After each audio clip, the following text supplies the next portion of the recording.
¿Qué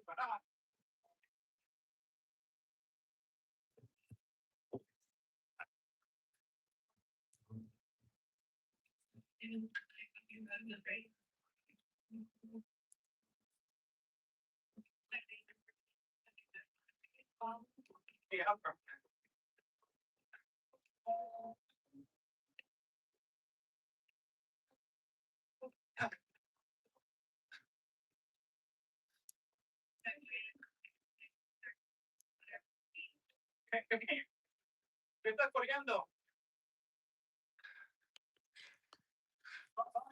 ¿Por qué? Quiero darte ayuda. Quiero ayudarme. What is esto?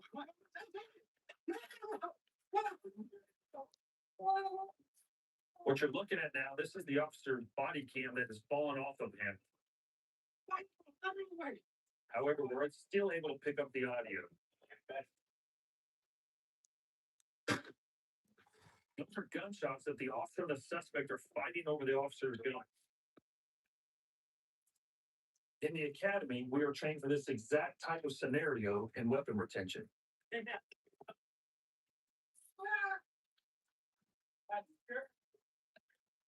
Thankfully, an off-duty firefighter was passing by and jumped in to help, and together they captured the subject without anyone getting hurt. The suspect was charged with attempted murder. Now, our next story takes us to the south side of Chicago, where University of Chicago police are responding to a burglary call.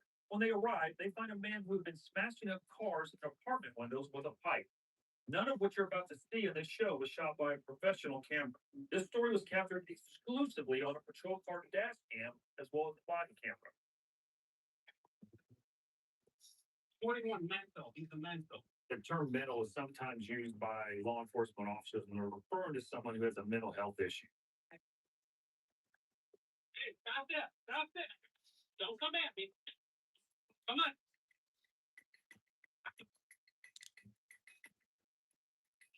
Hey, put down the weapon.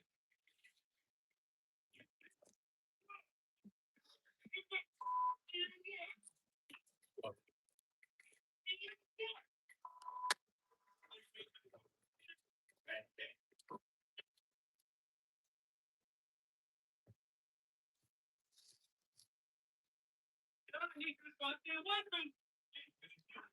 Watch that weapon. Don't come at me. Don't come at me.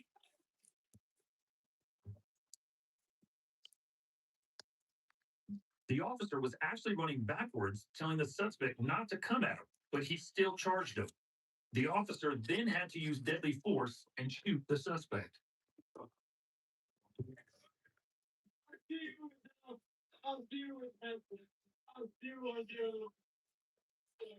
Amazingly, this was the first shot ever fired by the University of Chicago police, and it sparked a major conversation about mental health on campus. Fortunately, the suspect survived the shooting and the case is ongoing. Next, we're hitting Pasco County, Florida, where the sheriff's office was on the lookout for a man who had just assaulted an officer in nearby Hernando County. Where's your family? So you ran right through these trees? Through here? Yeah. A search was captured on the body cameras of two different deputies.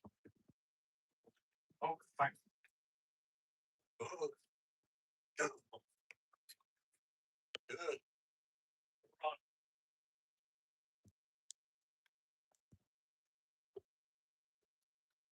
Get the odor here. The dog actually tracks the scent the suspect has left on the surrounding bushes and on top of the water.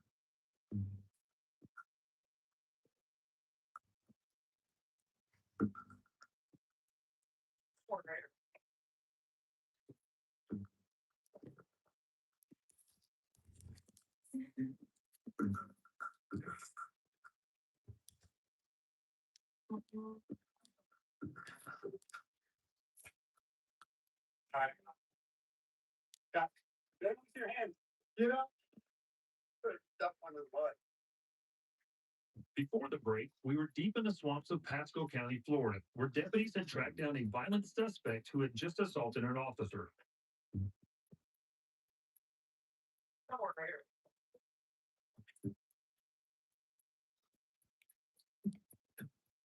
All right, now.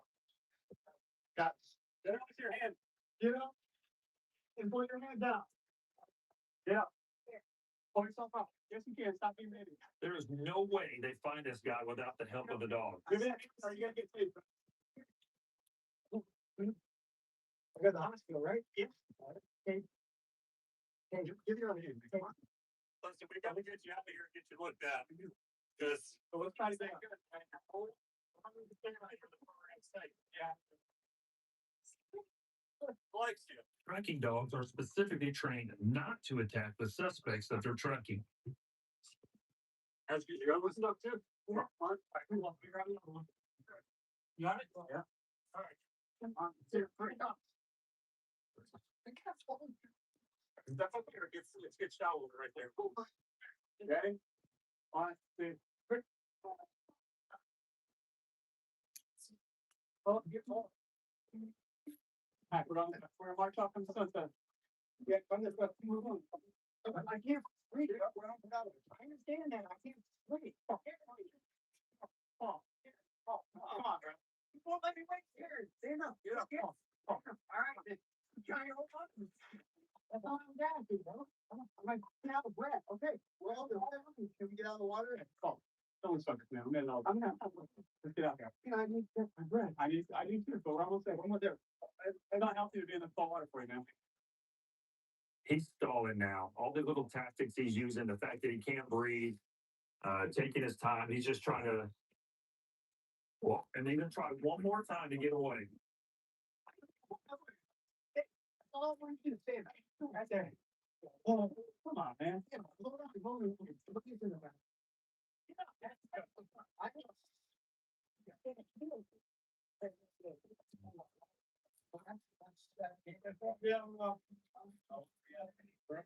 an hour.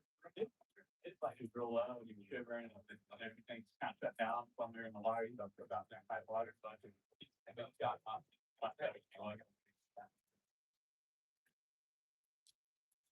Now, joining me in the studio to tell us all about this crazy ordeal is Officer Rob Wilkins.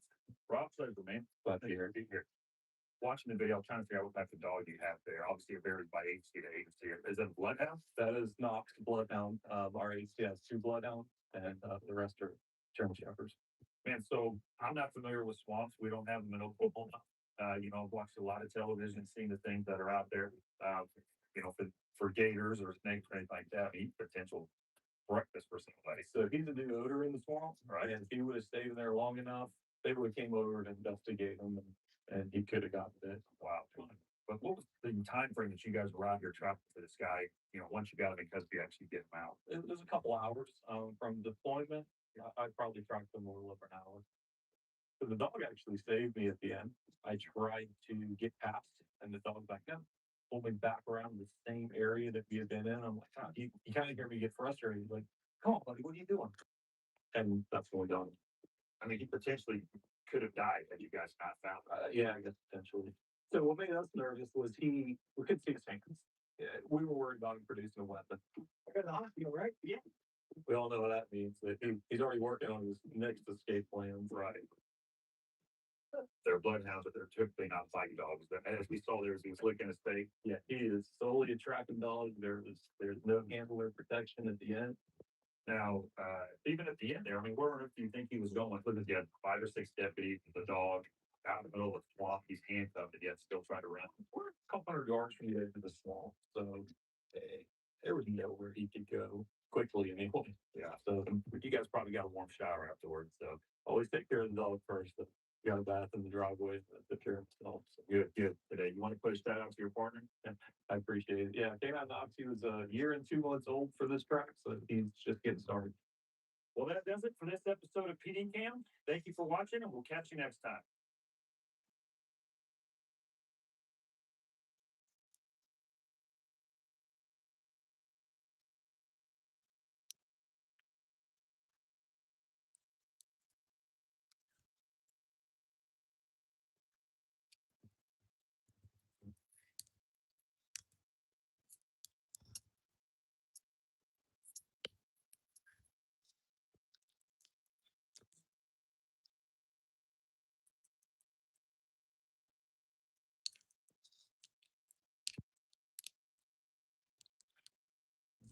Hi, I'm I'm Sergeant Sean Larkin of the Tulsa PD Gang Unit, but most people just call me Fitz.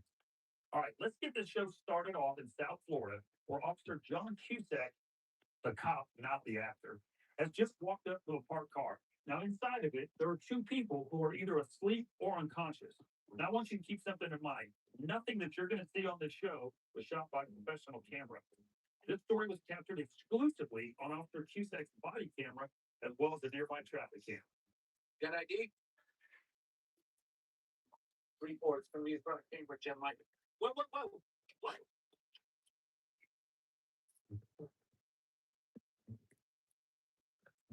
The officer made a decision to try and get him out of the car. It looks like he's stuck on it now, going for this ride.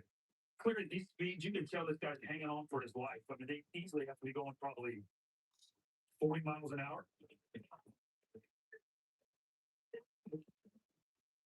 That's actually Officer Cusack's body cam falling off and tumbling onto the ground. He's still holding onto the car. After the officer let go, the suspect led police on a 20-mile high-speed chase. Officer Cusack's injuries were not life-threatening. For dragging Officer Cusack, the suspect was charged with attempted murder of a law enforcement officer.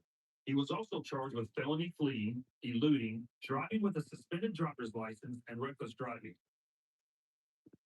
Now let's head south down to Miami, Florida, where an officer pulled over a woman for speeding. Can I get your license and registration, please? That's money. Oh. Now that right there is what we call bribery. Why are you giving me money?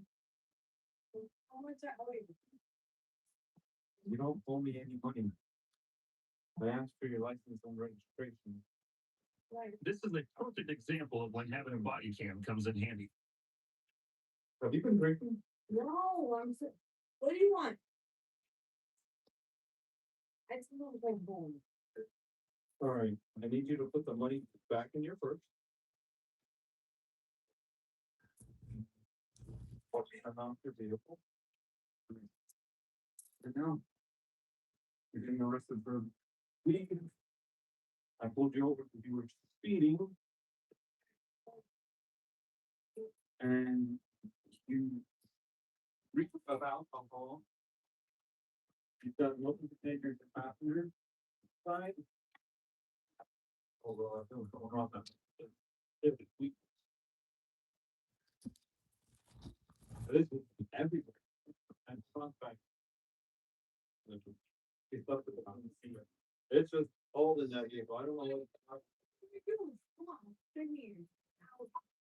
That's personal use. Yeah, there's no use. What? I want for you, what?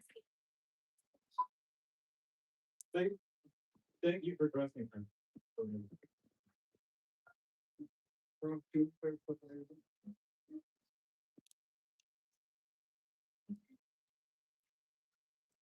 Right there. That's when you were offering me the money.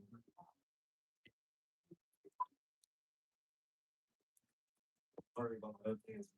A $3,000 a year. And she bribed me and pulled it over.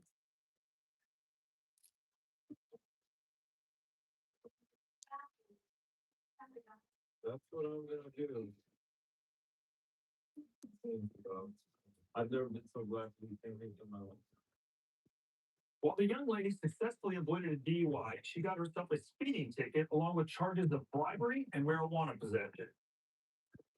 Now let's head to Canton, Ohio, where a state trooper has pulled over a car for having a homemade license plate.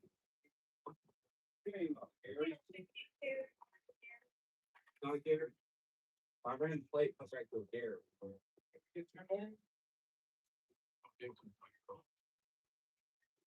You realize this trooper has a legal reason to stop you, you're obligated to give him your information. Well, I was treating him with a legal reason, doesn't have to lawful. It is a lawful reason. So what he's gonna do, give you a ticket, advise you, you'll be on your way. Sir, driving is a privilege, not a right. You are. You're operating a motor vehicle. Oh boy, here we go. His responses are the type of stuff you see when you're dealing with people believing in the sovereign citizen movement. Now, sovereign citizens, they typically don't recognize law enforcement officers other than sheriff deputies. The reason for that is because they're elected officials. According to the FBI, there's an estimated 300,000 people in the United States that claim to be sovereign citizens. I thought this would be a quick stop by check on the trooper. He's traveling, not driving. That's why he has non-commercial out there. You run those actual numbers and it comes back to a guy who has CCW. Now that's obviously a made plate. Now, the officer just mentioned CCW. It stands for carrying a concealed weapon. So either a person was caught with a weapon at some point or has a permit to carry one. It's gonna shut down this road, get us all out. I'm gonna throw these on the tires. So when this pursuit kicks off, it's a short one. What the officer has there are called stop sticks. They're tire deflation devices law enforcement uses when they believe a suspect might flee. This is what's gonna happen. We're going to break that thing. At which time that thing is broke, I'm gonna send this $100,000 Malibu there and put after him. At which time I'm going to try to get him in and out of the ground. You ready? You are going to get my discriminate if you do not have to worry. Since the suspect has locked himself in the car, the officers are forced to break the windows to unlock the doors and remove him. Okay, open the door, breaking it, coming in for you. You gonna break that side key? You gotta hit it with the corner. It's the final chance, sir.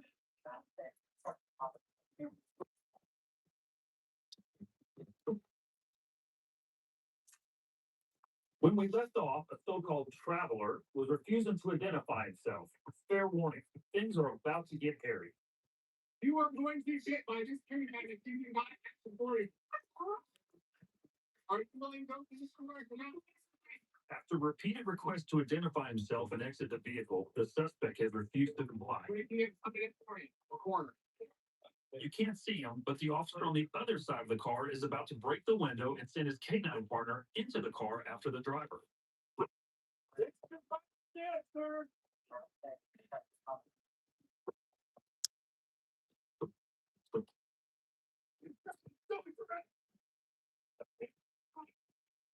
Got it? Dog. Dog. The officers are using the dog to apprehend the suspect because they believe he may have a weapon. Okay, clear? Clear.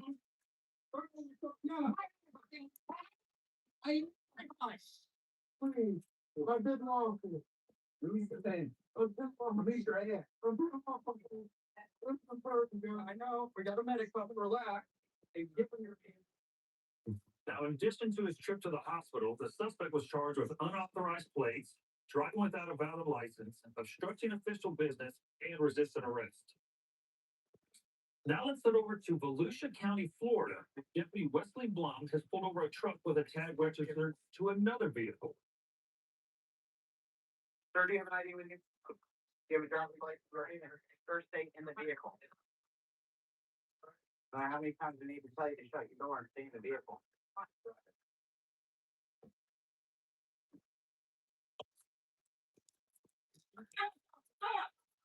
You can see this coming from a mile away. Get off our mask, quick, down one running. Get down there. He tried his taser there, but the deployment was not successful.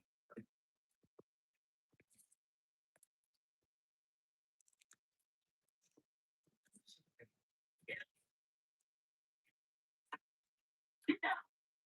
Get down. Like here. Get down. Like here. Get down. Like here. Now go. What's that? I go and get them. I got right here. Down. Like here.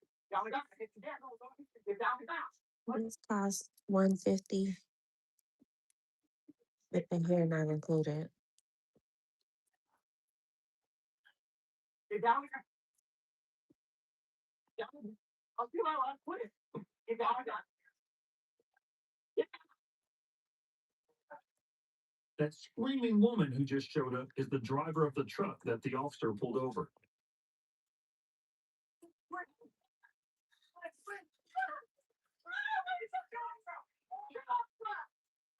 You're welcome. A good Samaritan who was passing by has gotten Right. involved.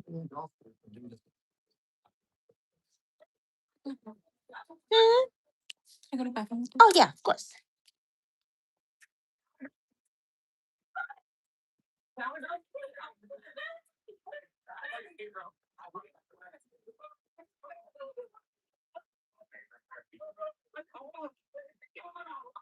This is the hair we're using today. It's from Amazon. It's pretty good. It does come like jet black. My client got this with her today. So trying it out, seeing how it goes.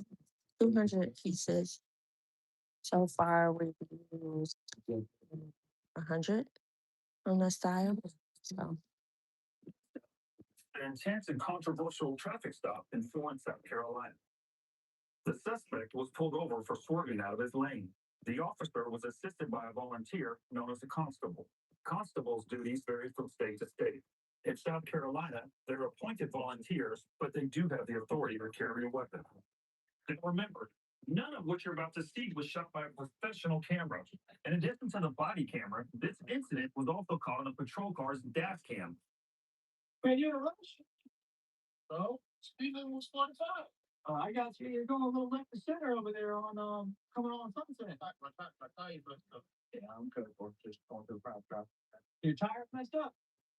All right, you got your license on you? Okay. Whose car is it? It's your car? Okay. There's no weapons in the car? No, sir. My license is no weapons in the car. I'm just asking you. Okay.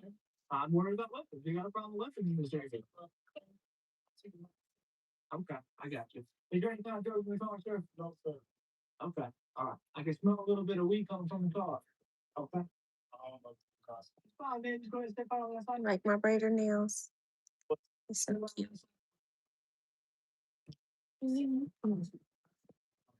What, you don't step out of the car, please, sir? Just not making that to my car. Sir, I smell marijuana, okay, in the car. I'm not trying to have no issues, okay? So the officer smelled marijuana. That gives him automatic probable cause to search the car. He's now asking the suspect to step out of the car, but he's delaying. I need you to step out of the car. Stop, stop, stop, stop. That's the constable firing his gun there, not the officer or the suspect. The driver just backed his car up into the officer's vehicle and drove off. My car, I've got fired.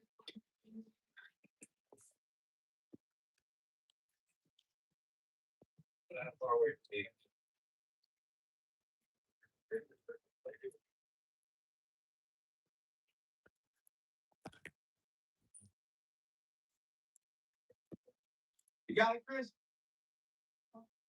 Driver! Let me see your head!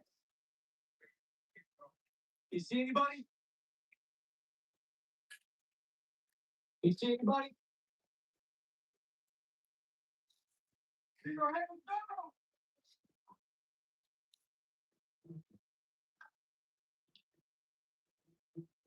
I'm going up. Car's empty. It was blue in the vehicle. He had a beanie cap on, heavy set, probably about 250. I believe he's wearing sweatpants. He's got to be somewhere in the area since fresh.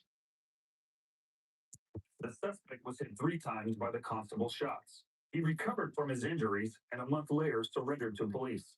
Charges included malicious injury to personal property and driving on the wrong side of the road. The constable has been suspended from his volunteer duties, and the state attorney general's office is investigating what has been called a troubling shooting. Our next story takes place in Columbus, Ohio. Commander Scott Hyland had overheard a man having an argument and discovered that he had a gun.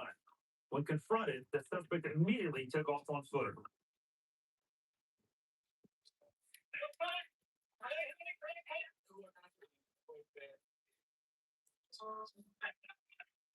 Where's he at? Oh, he's still running.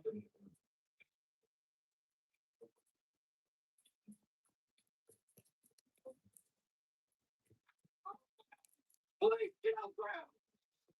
God. When we left off, Commander Scott Hyland was in pursuit of an armed suspect in Columbus, Ohio, but an elderly civilian's backward leg sweep sent him flying.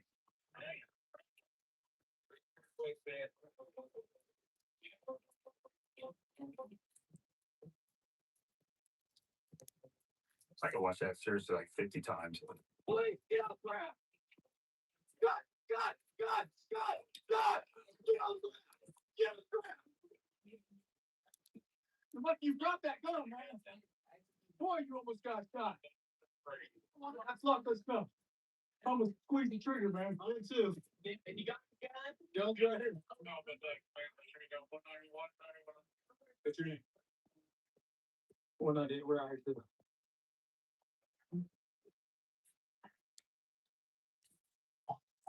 We don't problem running, but now he can't walk.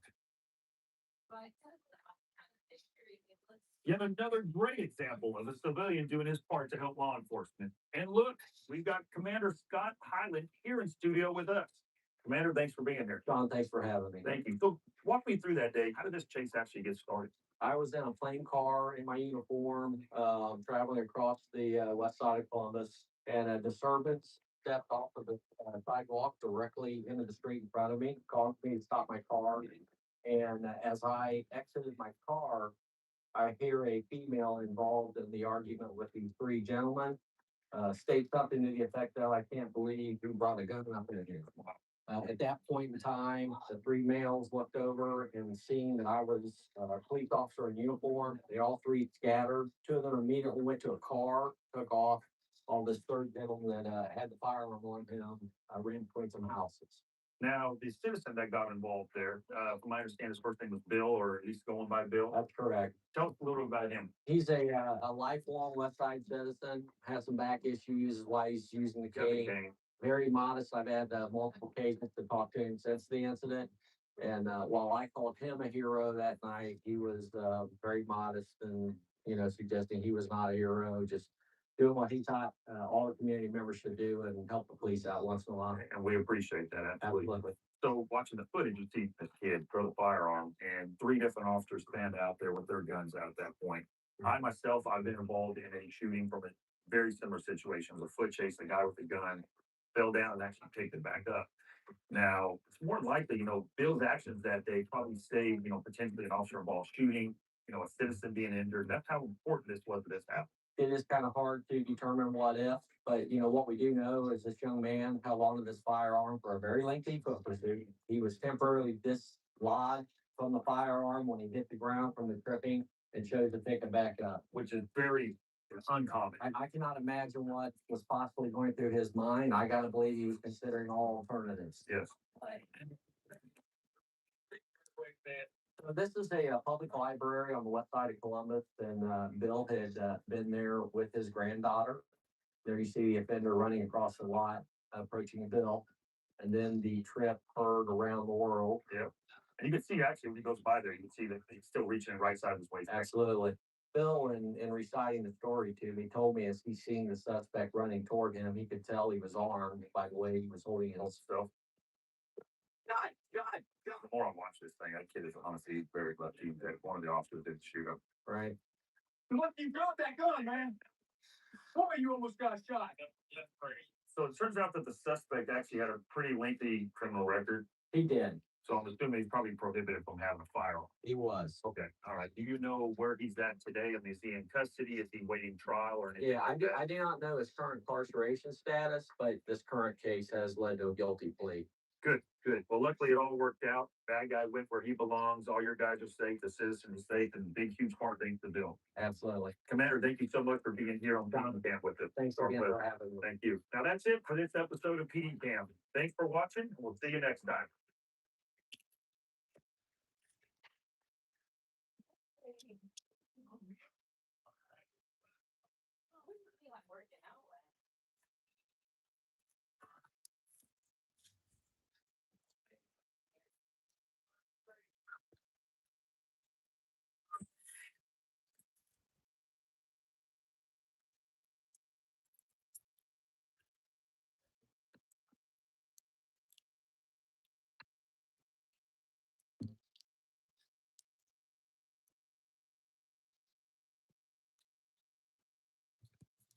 Hey there, I'm Sergeant Sean Larkin of the Tulsa Police Gang Unit, but everyone calls me Sticks. Let's jump right in. We're going to start off in Brooklyn, Ohio, where an officer had just stopped a car that he recognized from surveillance footage in a theft investigation. Now remember, none of what you're about to see here in this show was shot by a professional camera. The first story was captured exclusively on the officer's body cam as well as his dash cam. What do you anyway below to steal more? No, sir. Huh? I can still, sir. You did last week. It's not me. Yeah. I've never supposed to know. What was the low do was Sam's story, right? Why don't you jump out of the car? Okay. Step out of the car. Cause I want you out of the car. That's why. Yeah.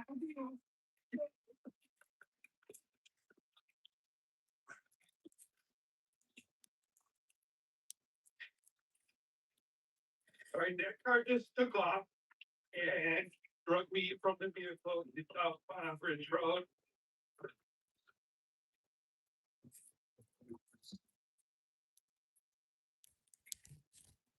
On the left side of your screen, you can see the passenger bail out of the car.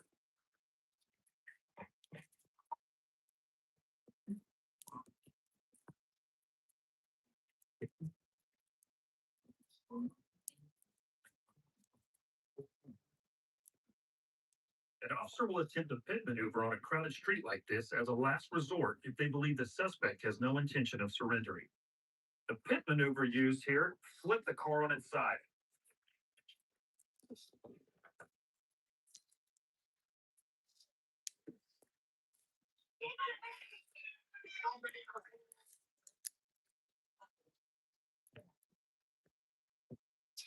It's much harder to break a windshield than it is a passenger side window.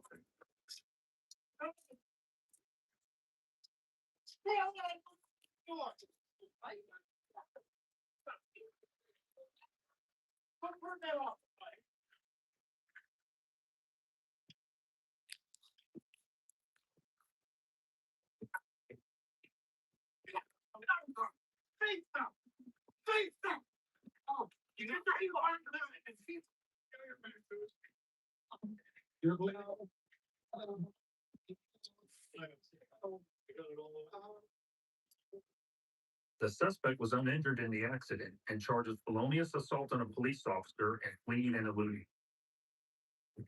Now let's go to Spokane, Washington, where Sergeant Eric Camberg is attempting to stop an intoxicated man when another drunk guy decided he needed to get involved.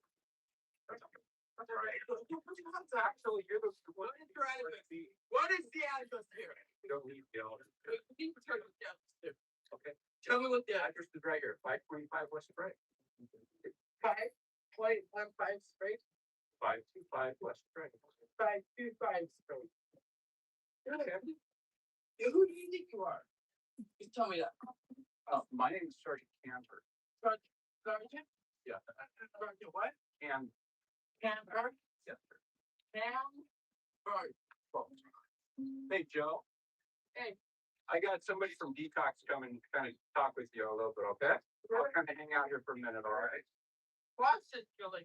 Sir, could you step away from me, please? Okay, could you step away from me, please? I'm asking very nice. You're right far enough from me. Okay, could you step away from me? No, I think you're far. Don't touch me. Don't touch me. Okay, you're about ready to be arrested. I dare you to.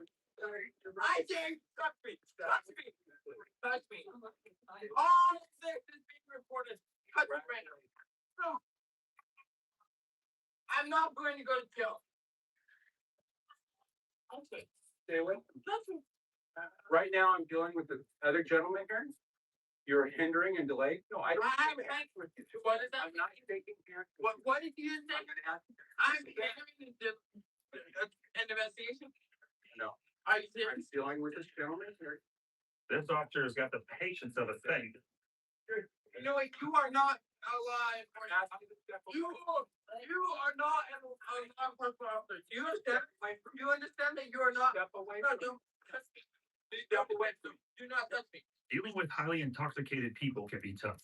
The situation can escalate quickly. Step away from me. and the officer has to always be on guard. You understand that? Step away. No. I keep that step away from him. You're under arrest. You're under arrest. That right there, when he swats the officer's arm, is assault and battery on a police officer. He's gonna wake up and feel that one in the morning. Sir. Hey, no, sir, have a seat. Sir, have a seat on the ground. Have a seat on the ground. Have a seat on the ground. Do not touch me. Thank you very much. Do not touch me. Sit on your stomach. All right, sir. Have a seat. Drop off to the side. You're under arrest. Drop off to the side, sir. No, I really heard. The suspect was charged with third-degree assault for slapping the officer's hand.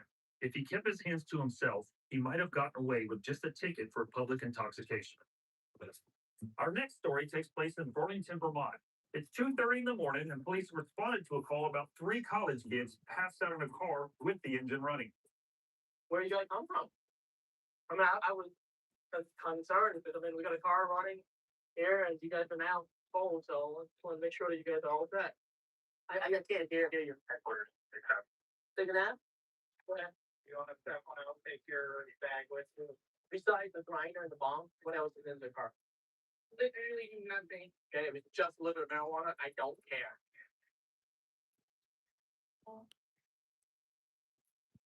That's it. They said you didn't get that thing in the factory. No, you don't get that. What do you mean? I need that, right? I want people to sleep. That's a really big bottle here. Uh, Alcohol. I take back the search. This was fun while it lasted. Okay, no. Can't take that. We'll call your parents. 802 911 911 911 911. She's making harmful things. 911. That's my number. I'm 18. Welcome. She just grabbed the bong and threw it back inside of her car. Why did you do that? I got it for you. Why did you take that and throw it back in the car? Protection. You grab that bong hand and feet, please. Also, let me please don't walk towards it. Do not walk towards it. Oh, like think I'm gonna attack him? Before you think I'm gonna run? It's just not at a cross country. The bottom. Before the break, Sergeant Nguyen had just found 3 college kids passed out in a car. And for one of the passengers, to put it mildly, things were not going well. Please don't walk towards it. Do not walk towards it. Oh, like think I'm gonna attack him? Like we saw in the earlier segment, an officer really has to be on guard when dealing with an intoxicated person. Okay. I'm sorry, I can't help you. No, fair. You want to stop breathing. No, yes, me. Stop breathing. Stop breathing that thing. Stop. Wait. Oh my god. He just kicked me. break my arm. He just kicked me. Fighting. I'm trying to not stop. Stop it. Thank you for your fucking Stop breaking this. Yes. Back. Don't breathe that thing in. Stop breathing this thing. Stop breathing that thing. Scream. Okay, ma'am, you have nothing to do with this, please. Please. No. Get the car. That's the way Get it. No, I've done nothing wrong. Get the car, please. I'm not on anything. I refuse. Get in the car, please. I refuse. Get in the car, please. You're under arrest for disorderly conduct and assaulting a police officer.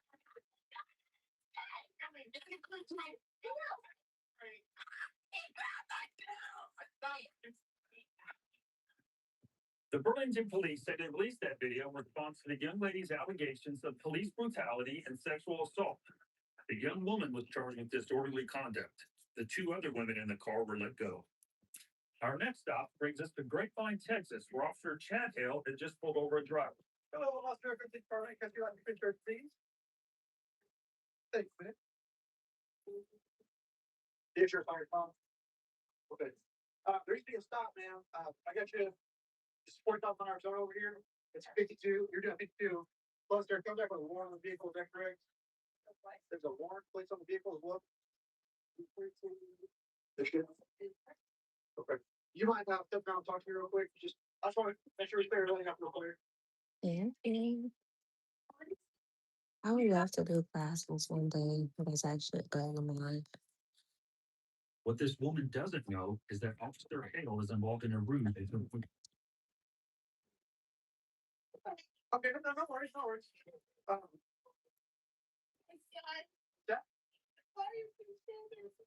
what we're trying to figure out. We're trying to get everything taken care of. No worries at all. It's confirmed. Congratulations.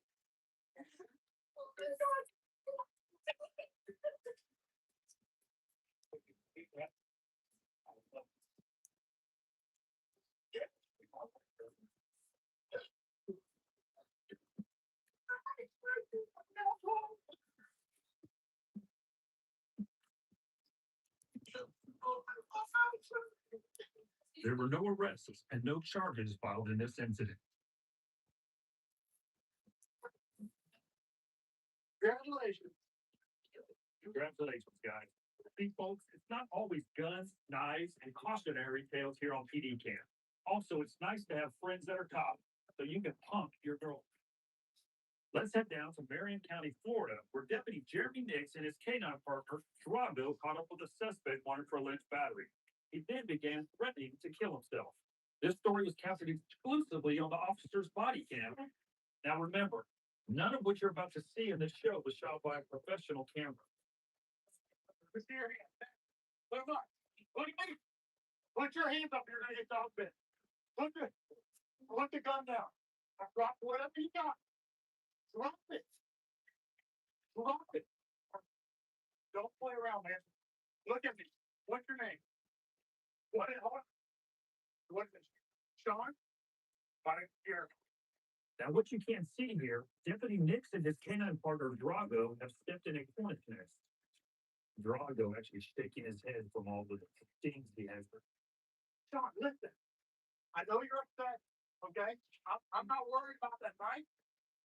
I just want you to know. That's not why I'm standing over here. I'm trying to give you the chance to make this right. I know you're scared, dude. Listen, look. For me, I just stood in a pile of hornet and just got stung like 20 times. My dolphin got stung 20 times. No, I do understand. Listen to me. That's all you got to do. Stand up, walk over here, and I'll put your hands up, and I promise you, we will walk out here together. It's that simple.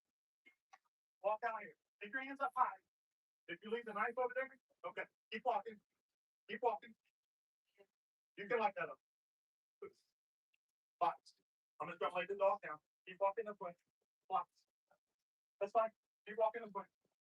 Not right there. Turn around. Keep your hands up. Just like that. I gave you my word, right? All right. Hands on your back. Why means stay in German. Lots of canine officers use German commands because a large number of the dogs are trained in German. You're gonna be okay. Look at me. Here you are. I promise you. Let me pat you out real quick. Deputies recovered a knife and concluded the suspect falsely claimed that he was armed with a gun. Deputy Nix and Canine Drago were treated for multiple hornet stings and are now back on duty. The suspect was charged with domestic battery. Before the break, Sand Springs, Oklahoma police were chasing a stolen SUV. It turns out the suspect had stolen the car from a local dealership. Master Patrol Officer James Stacy's body cam shows the suspect driving right at him at a speed of over 50 miles an hour. Stop! Stop! They just ran safety.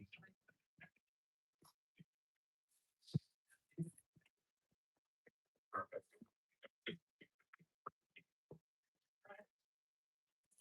Show me your hands right now! Show me your hands! Put your hands out the window! You get it? Get your hands up!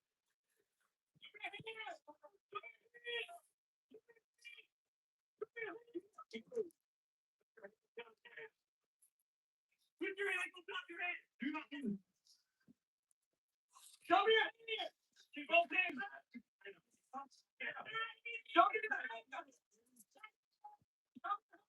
Well, now, are you the one in there? Can't see the hand. You are?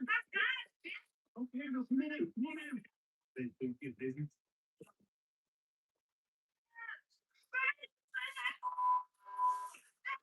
Thank you. Amazingly, that's Officer Stacy is the first one on top of the car.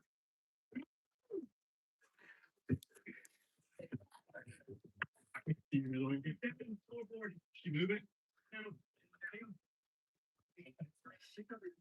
Get the door. Get the door. Pull her out. Pull it out.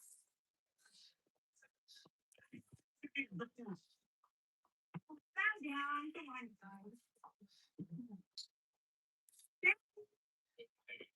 It's like daddy. It's like daddy. Come on. I didn't shoot you. You re-shot him. Okay. Now, we're going to bleed out. See? You look, you're not dead.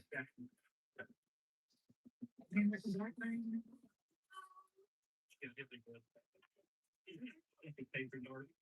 You don't have anything on you? No idea. I mean,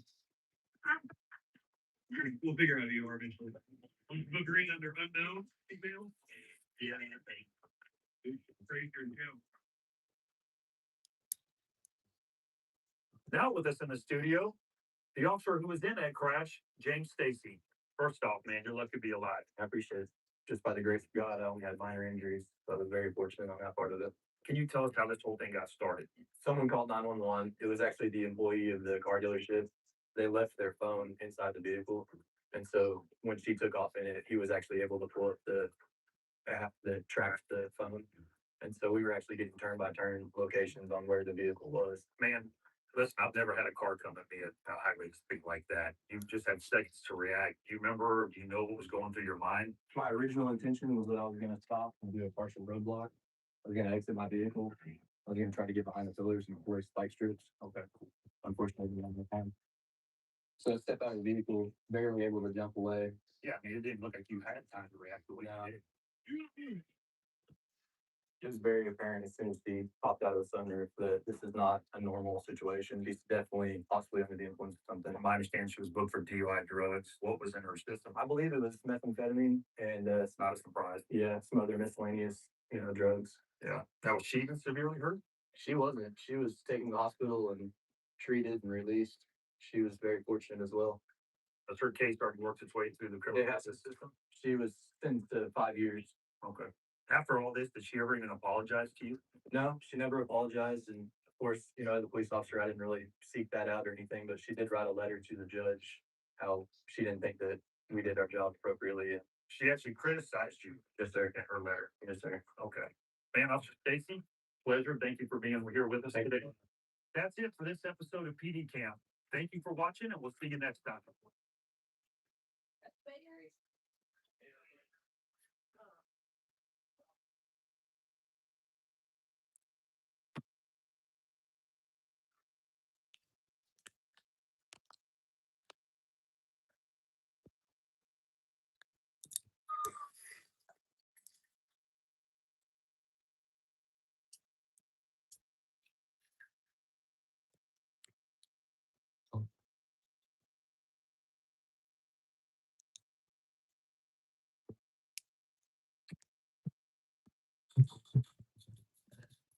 Hello, and thanks for joining us for another episode of PD Camp.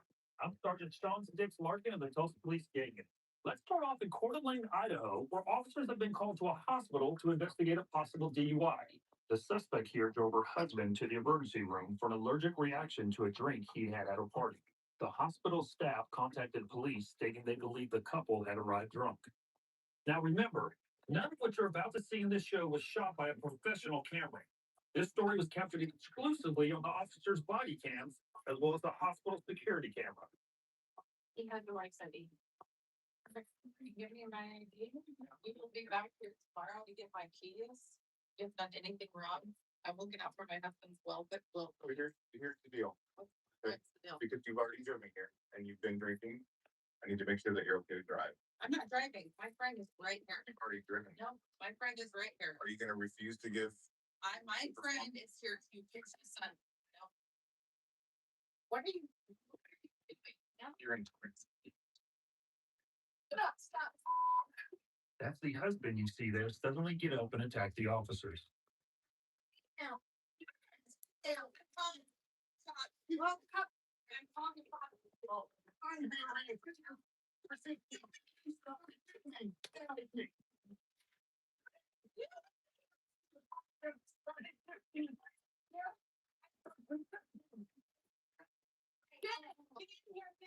It's tough. Our friend. Stop.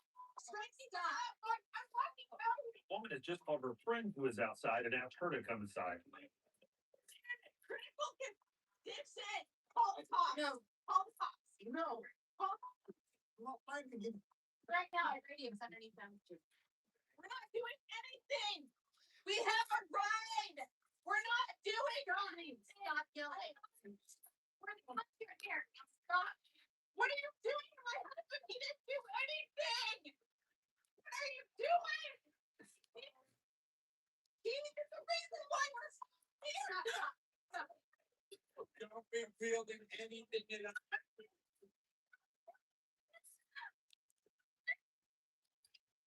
Find you back your under base. Do it.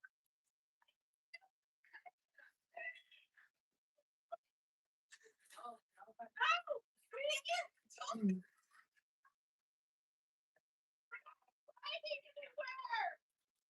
The woman failed her sobriety test back at the station and was charged with battery of a police officer and resisting arrest. Her husband was charged with assaulting a police officer and resisting arrest. Now let's head to Spokane, Washington, where 21 people called 911 to report a man with a knife holding up traffic and trying to hijack cars. Just a heads up, this footage is pretty intense and may be hard to watch. Drop it.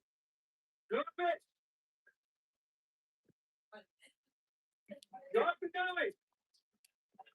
Without go, go, go. Drop the noise. Here, come.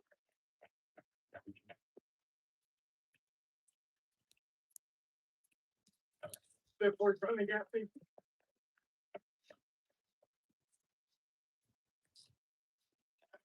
Drop it. Drop it. Give it the color. You got it down now. The suspect was shot in the chest and leg after refusing to drop the knife. You might be it.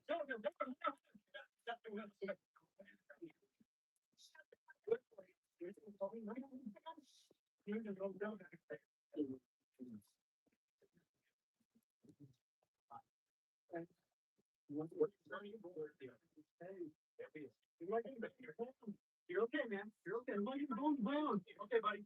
Get back, man. Where did you get up over here? Okay, let me put this shirt off. This is not scary. So maybe we can put it in. It's cheaper than me. You don't get it. These officers are now using their medical training to treat the suspect until EMTs arrive. Medic here doesn't know who you on your side here. Keep reading, man.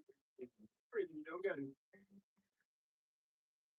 The suspect recovered from his injuries and was charged with 8 counts of felony assault and attempted robbery. One for each vehicle he tried to hijack at knife point. Next up, let's go to Jackson County, Michigan, where the sheriff's office received multiple calls about an armed high school student threatening a teacher. What's your name, bud? All right, turn around, put your hands up top of your head for a sec. You got a weapon on you. Turn around, all right, come over here. Put your hands on top of your head. All right, I'm gonna pat you down real quick. Got a call from the school, said you were threatening to shoot a teacher. Yeah. Are you arguing with somebody? No. I'm gonna take your backpack off. You can see, keep smoking your cigarettes. All right. Just go ahead and have a seat on my car. I'll just turn on my car real quick. Where do you live at? I live there. Do you have an ID? No. Okay. You stay right there. Can you hang out with them for a second? I'm just gonna run in. We're gonna find anything in your book bag?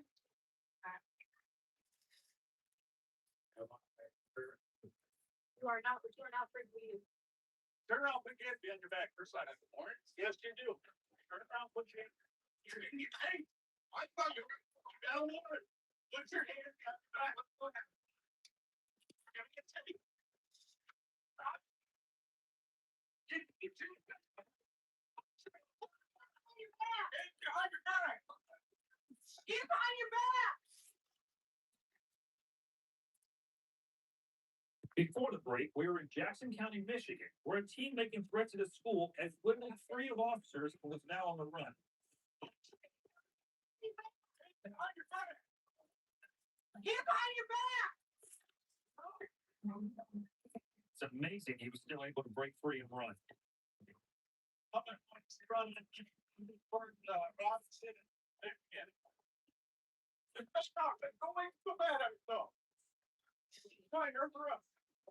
This is the body cam of a separate officer now in pursuit. Get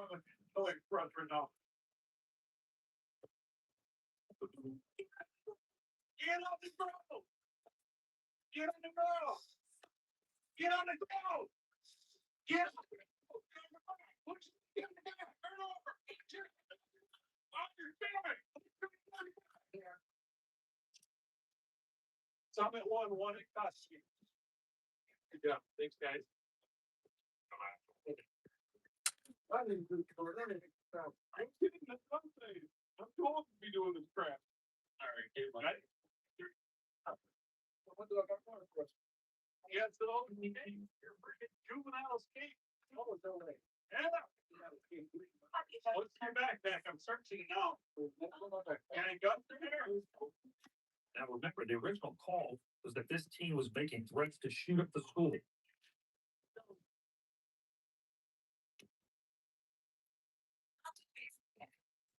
Well, he didn't want me to search this thing, that's why he took off.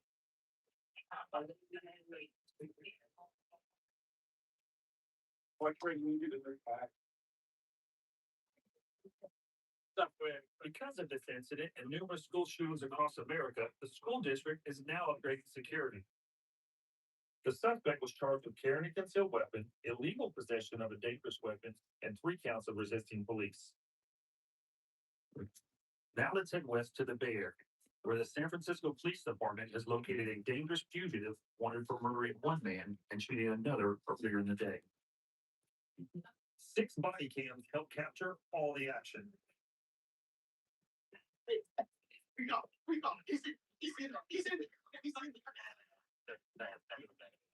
33 no units. Let's get the car. You'll see this thing, block this thing off. Grab the steel on the back. Okay, I got it.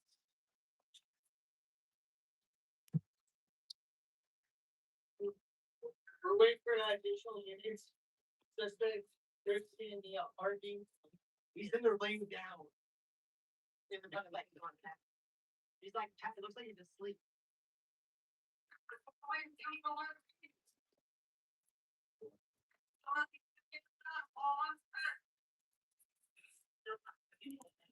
No.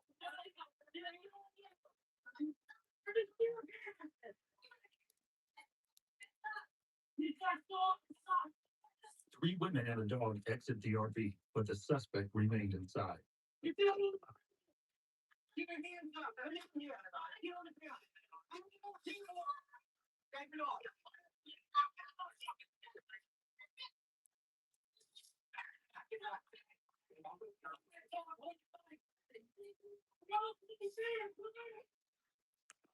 hands up.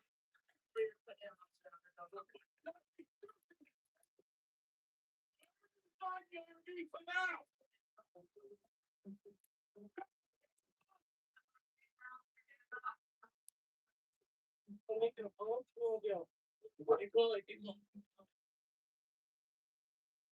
Those 2 shots came from a suspect who was firing at police from inside the RV.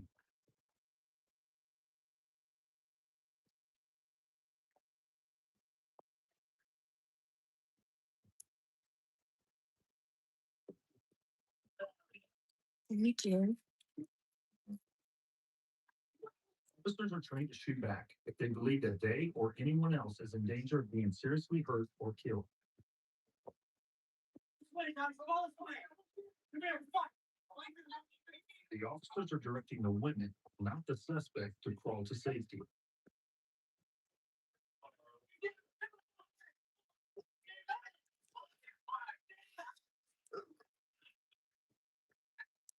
Officers fired 65 rounds into the RV. Remarkably, no one was hit, not the suspect, and thankfully no one else in the area. After a 2-hour standoff, the suspect finally surrendered. He was immediately arrested and charged with murder for the shooting earlier in the day. He was also charged with 8 counts of attempted murder for the officers he fired at, as well as carjacking and possession of a firearm by a convicted felon. No charges were filed against the women. Now it's off to Ohio, where body cams run by members of the Columbus Police Department captured all the action of this low-speed chase. Officers responded to calls from neighbors who found a pig out in the cold, roaming around an apartment complex parking lot.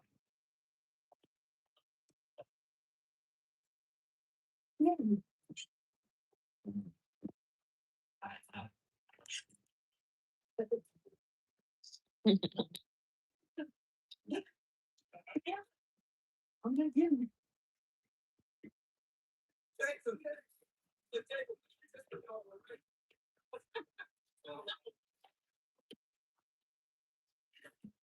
Can I get a corner?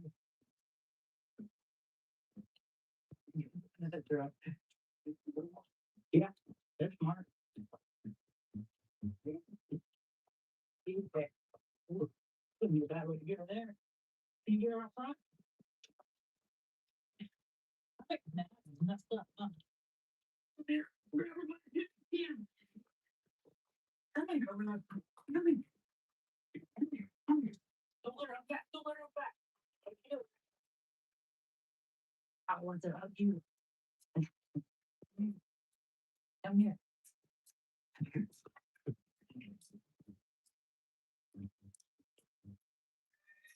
You're fine. You're fine. 150 here, not included.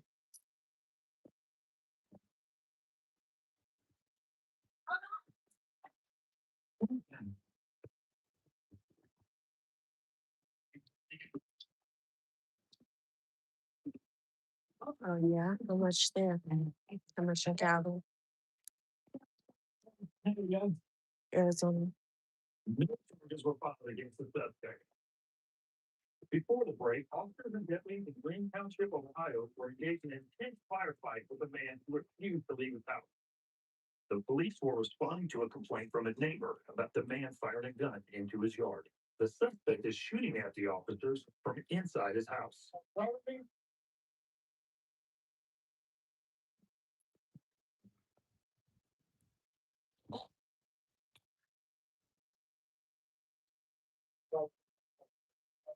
That's the suspect's arm you can see there.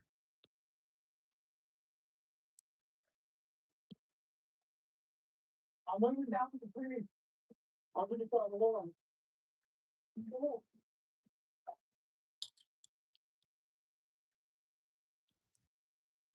I'm coming to you, got me?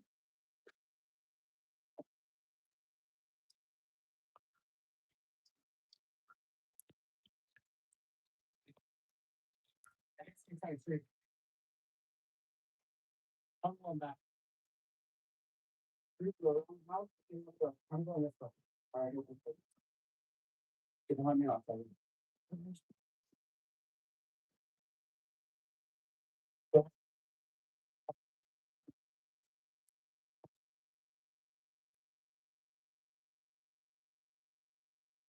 After a 5-hour standoff, the Hamilton County Special Response Team was called in.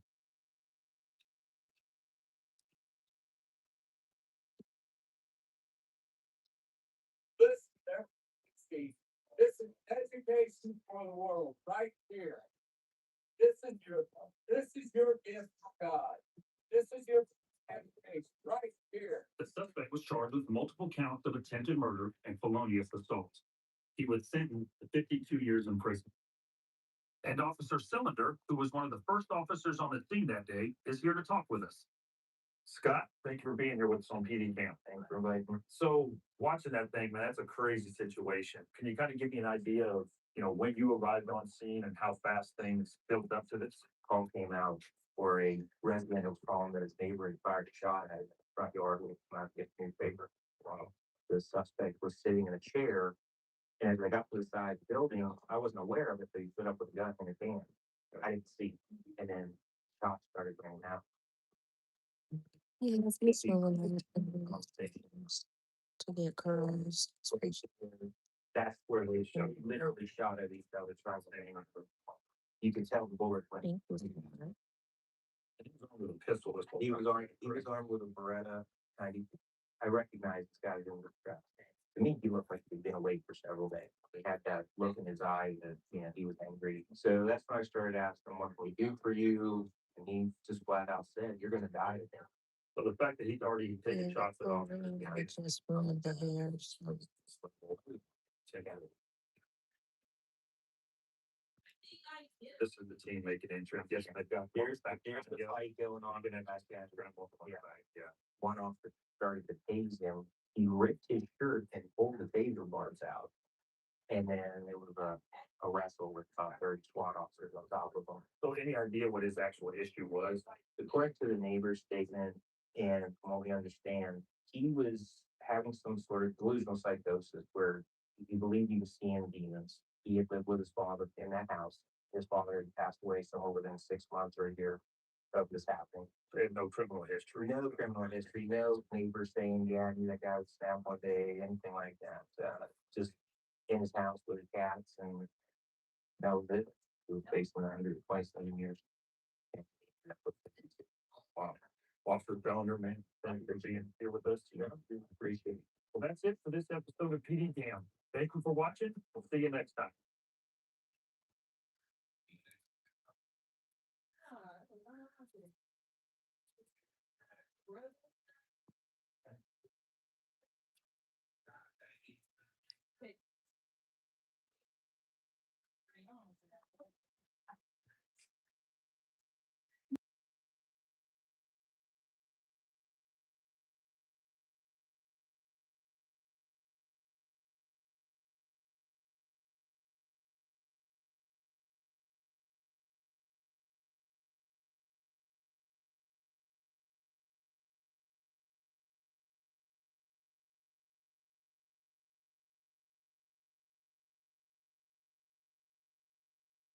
To see that the Shirley's are not remorseful and that they just can't say they're sorry. We're continuing our coverage of this newly released documentary about the case of Mackenzie Shirilla by speaking to the sister of one of her victims. I want her thoughts on this documentary, what Mackenzie said, what she observed firsthand of this murder, and how she and the families are doing also. Sometimes gets lost in all of the legal cases. What does Dominic Russo?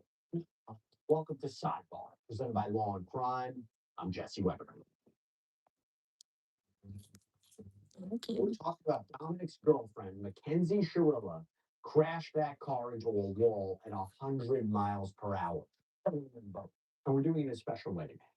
We are bringing on the sister of one of the victims, Christine Russo, sister to 20-year-old Dominic Russo, because Dominic was in a Toyota Camry with his friend, 19-year-old Davion Flanagan, when the driver of that car, Dominic's girlfriend, Mackenzie Shirilla, crashed the car into a wall at 100 miles per hour, killing them both. This was back on July 31st, 2022. Authorities said she did this intentionally, on purpose. They said it to a tumultuous relationship with Dominic. They looked at the car data. They highlighted her odd behavior after the incident, which appeared to show no remorse. And Mackenzie Shirilla, she went to trial. She opted for a bench trial instead of a jury trial, meaning again that a judge heard and saw the arguments and the evidence. And in the end, that decision, it ended with her being found guilty. She was found guilty of all 12 counts: murder, felonious assault, aggravated vehicular homicide, drug possession, possessing criminal tools, and she was sentenced to 2 life terms in prison, served at the same time,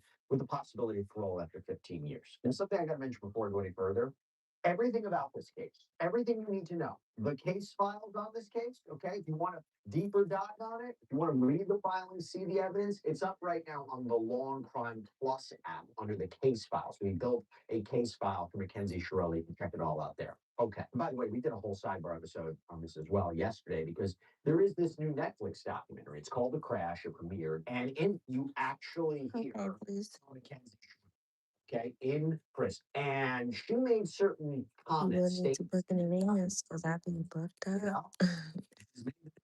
Like where she said, "I'm not a monster. Yeah. I'm not saying tragedy, but I'm not a murderer." She said that regarding Dominic, we would have probably been married by now. We argued, we got back together, we broke up, we got back together. It was rocky, but it was good. We were in love. By the way, I'm gonna ask Christine about this. You'll see this interview. And again, how she doesn't remember anything from the night of the crash. I remember turning on the street and then I'm waking up. That's good. Spoke Like, to the devil. now, we mentioned again, Netflix is fan site. They wrote up an article about the film, and they said this about, big twist at the end. Quote, "It's only after Mackenzie finishes speaking that the filmmakers reveal her attorney has been in the room the entire time. Her demeanor demonstrably shifts as she checks in on how she's coming across. I don't want to force anything and just say She's too much and sound crazy." guy. Lawyer, before turning back to the camera to say, "I'm big on the no You intent. make it. There was no intent whatsoever. Excessive amounts of remorse for Dominic, Davion. Hard times will come. This is not intentional. I can to prove that to the world and the families, and that's it." Now, she and her family have always maintained that it was an accident, that she's innocent, that this was caused due to her alleged POTS condition. It's a medical condition where you can become dizzy or faint. She said that she blacks out. And this was her defense at trial, by the way. Judge rejected it, and no medical expert was able to confirm these findings at trial. And we also discussed yesterday how her parents, who were featured in the documentary, they have taken a lot of heat, a lot of criticism online, particularly from, their reactions to what happened, to her mother's statement in court, to the odd jailhouse calls, and for what her dad said about marijuana use in the documentary, even though he claims his words were twisted, administrative leave from his job. Again, our episode yesterday went all over that. But before we even go into my interview with Christine Russo, there's one thing that we didn't play yesterday in our episode, and it was this, okay? Body cam footage. This is when authorities first start talking to Mackenzie while she's still in the car. Sorry, we're good to try to get her out.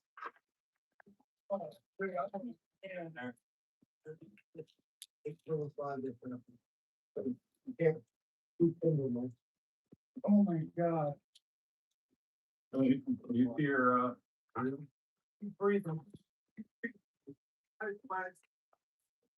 Let's see who's my teeth, guys. Over now. You were younger. Okay. Yeah, they're all pretty young.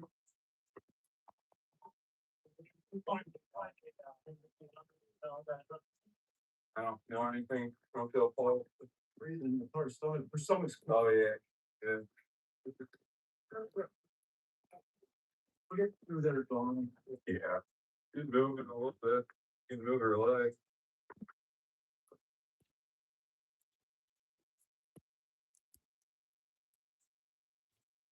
Mackenzie, can you hear me? Can you move your leg or your arm or anything? Yeah. You talking? Yeah, she can hear me. I told her moving her left leg.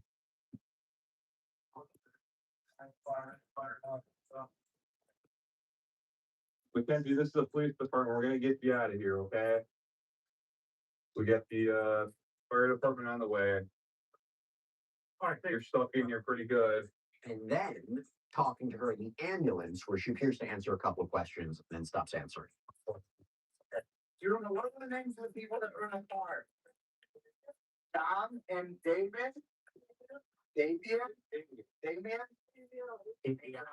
You know his last name? Yeah. Do you know where he lives? Stay with her. Right in crime or Locked up at the Ohio.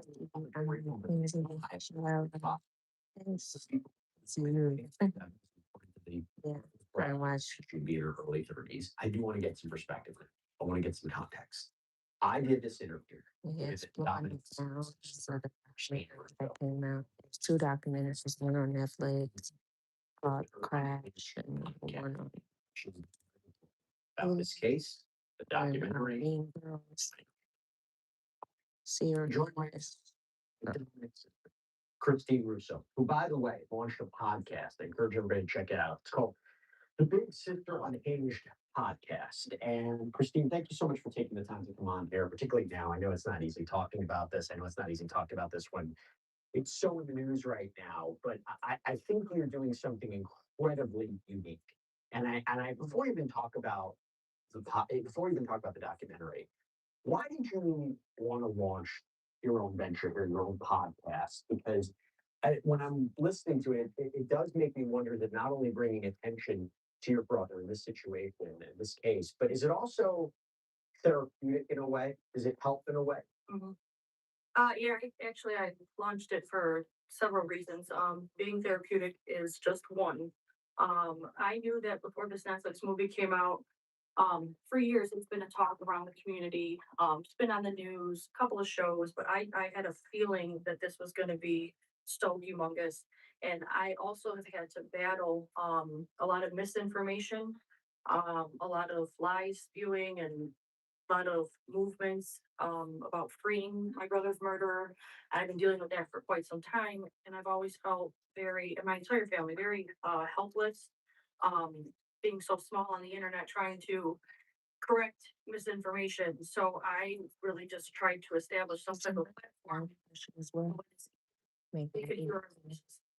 What's the response been like to your podcast and your, what you had to say?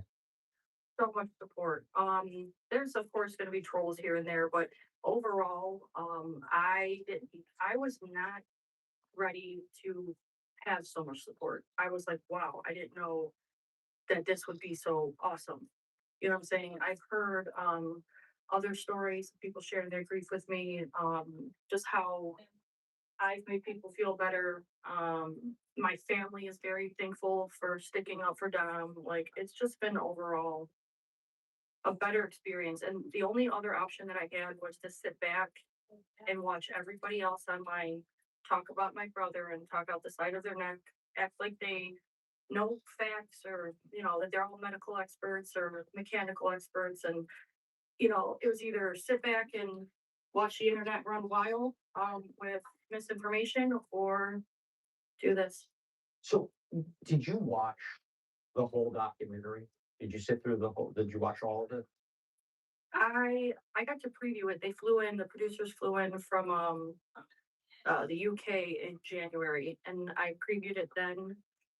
Helped make some edits. They took out some things that were not nice things that were said about my brother from certain people in the cast. And but since it's been out as of last Friday, I attempted to watch it for a minute or two, and I can't get further than that.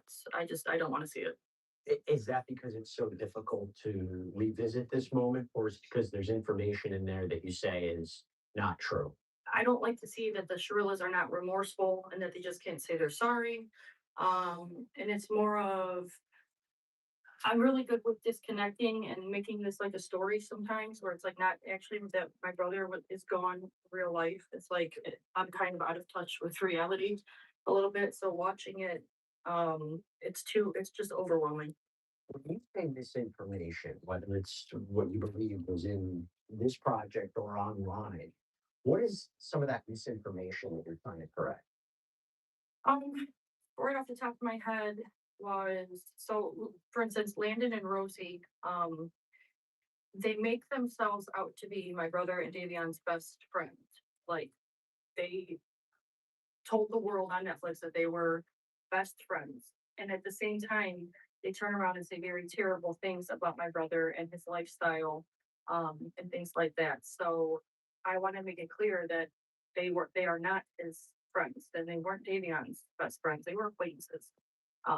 They say things like, "Oh yeah, I was best friends with Davion," or "I was best friends with Dom," but he was a drug dealer. It's like, no, they are Kenzie's friends. trying to make my brother look bad, that those are her best friends and, they just put my brother down. And that's where I draw the line is my brother's not here anymore. So now I'm going to defend him. So I just want to let the world know that they are liars. What about misinformation regarding the actual episode, the actual crash that you talked about? You said everybody acts like they're mechanical experts. Have you been trying to battle people who say that this was not what the judge found it to be? It's all over the place. So like one piece of misinformation or that people, went left with was, let's say the 253. Did you see the movie? I didn't see Did the you watch it? I didn't see the Okay. whole thing, but parts of it, yeah. One of the pieces of it is Dominic texted my dad at 2:53 in the morning, "I love you."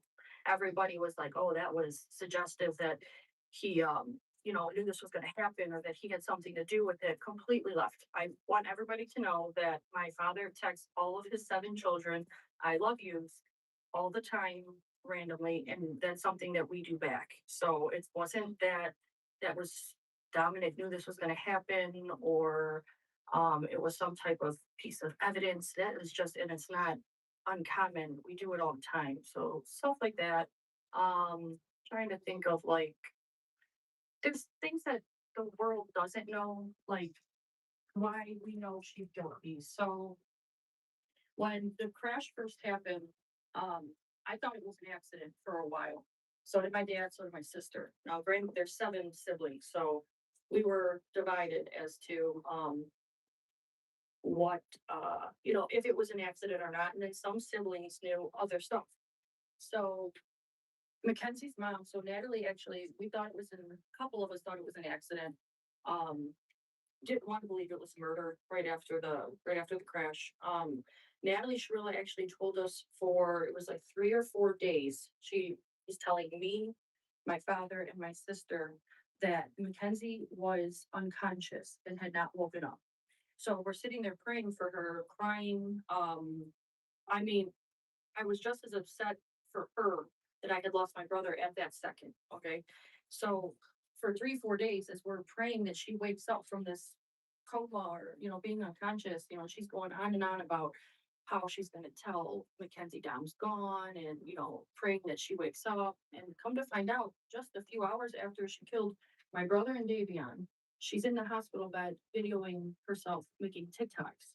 And her mother sat there next to her trying to get modeling gigs all over Instagram within hours after killing 2 people. So things like that. And it's like, why would you know? How you found out? A media post, and that's how you found out? Yes, my cousin started telling us I have a very large family, so with screenshots, and I'm like, something's not adding up. So then it's like, why, as soon as after the crash, they started corroborating their story and lying and, I was like, why would she lie about this? Why won't she let her talk? Or why would she say she wasn't awake? Now it makes sense now. Even when the police came to her, just to give her back her phone, then she looked at the police officer, she looked at her mom, she said to her, "Can I just tell them that I had a seizure?" So immediately it was storytelling, so. What did you think about the way her parents were portrayed or what they said in the documentary? That is 100% them in real life. I've been with them. They were at my house after the crash. Like I sat with them through the entire trial. That is how they are in real life. The dad has been very aggressive towards me, in hearings and things like that, and he shouts out certain things when it's not appropriate. Like no they don't care about us grieving families. It's like there's no remorse or no guiltiness or like, I mean, I don't know. I would feel if my children, knock on wood, God forbid, hurt 2 other people like that, and if it was an accident, like they say, I would be sending them flowers and baskets of fruit every week or like letters. I still wait for letters in the mail sometimes with an apology or something, and it never happened. It's like they don't care. So that is from the documentary. That's really how they are in real life. When was the last time you had contact with them? As soon as she was arrested, so November 4th, 2022 was the last time. As soon as she was arrested, never heard from them again. Steve has been placed on administrative leave from his job. after the documentary. What do you think about that?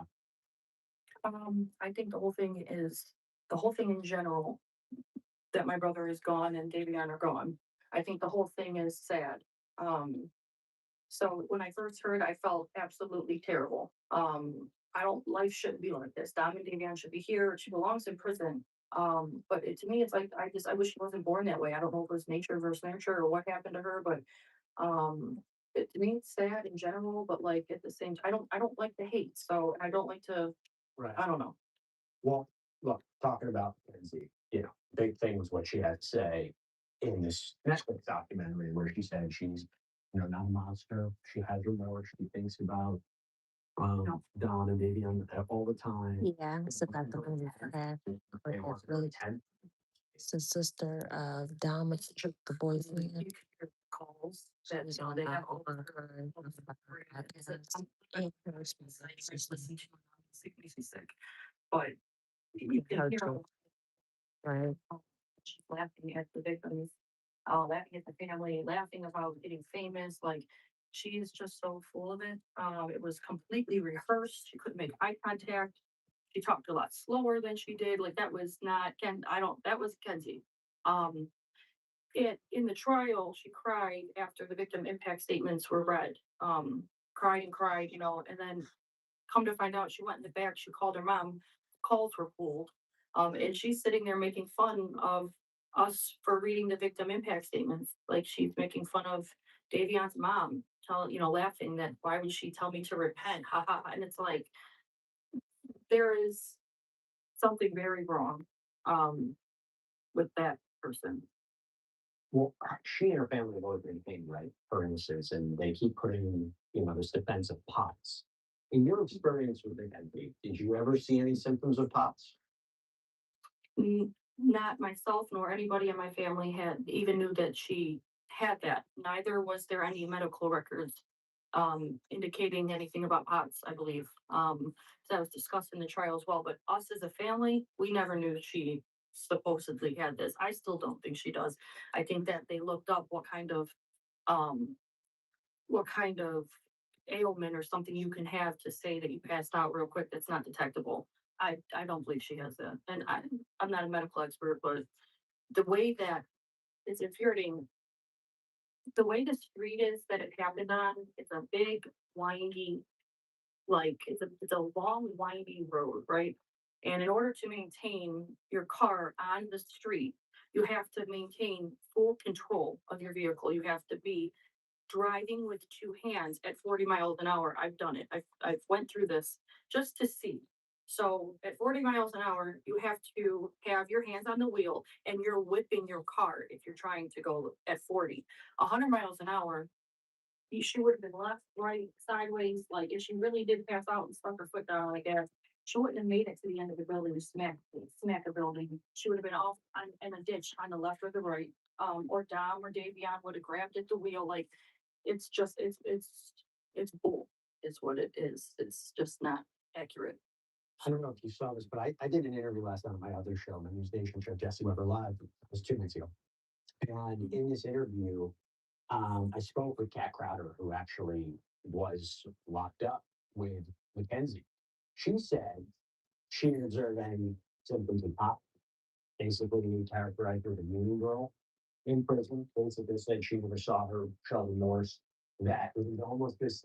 I don't want to. I don't know if the word is like giddy, but like she was, very like not happy, but like kind of pleasant in a way. Like she was, kind of smiling and happy and jovial. When you hear things like that, how do you interpret it? What do you think? Because it's kind of matching up to your description of, you believe she doesn't show remorse and this idea of the image she's putting forward in the documentary is not accurate. When you hear that from somebody who was locked up with it, what are your thoughts? I'm gonna try not to get sad, but I try not to cry and get upset, especially in these interviews, but I had one with Jumpsuit Pablo. It was like a week ago. And like the only time that I got upset, I went to say he had told me in the calls that like she just doesn't show any remorse. And my thought was, oh my God, she doesn't care about my brother at all. she doesn't feel bad. She doesn't think about him. And to me, it's like he died. Like she didn't even love him. You know what I'm saying? He died for no reason. And that really just, that pulls my heart out. Like that she just doesn't care. You know what I'm saying? Like there's no anymore since she was tried and convicted and sentenced. It's never in all her calls or her actions. I haven't gotten a letter of I guess like nothing. You would have thought that she missed them, you know, but he's not talked about that she doesn't care whatsoever. So that really it makes me feel like he died for no reason. What did you observe from their relationship? I mean, in the documentary, she said they were very much in love, thinking about marrying him. What did you observe with their relationship? My sister actually, Nikki, lived next door to him while they were dating for quite some time, and just like any narcissist and abuser, she very much hid that in front of people. And he did share with his very best friends. Like he did share it towards the end, just that he was breaking up with her the last year. They had been broken up. He was seeing other people on and off. She was seeing other people on and off. It was nothing but toxicity. He was trying to let her go. He was trying to move on. And she had nothing to go for her. No job, no career, no schooling. Like she had down, and that was it. And so it's just it was you're staying with me, or that's it. But to me, as a bigger sister, I'm 13 years older than him. I didn't really see much, but the isolation, she very much isolated him. It was always, we're a very close family. Holidays, he's the godfather of our children, baptisms and every holiday, birthdays, and we're a very close, wonderful family.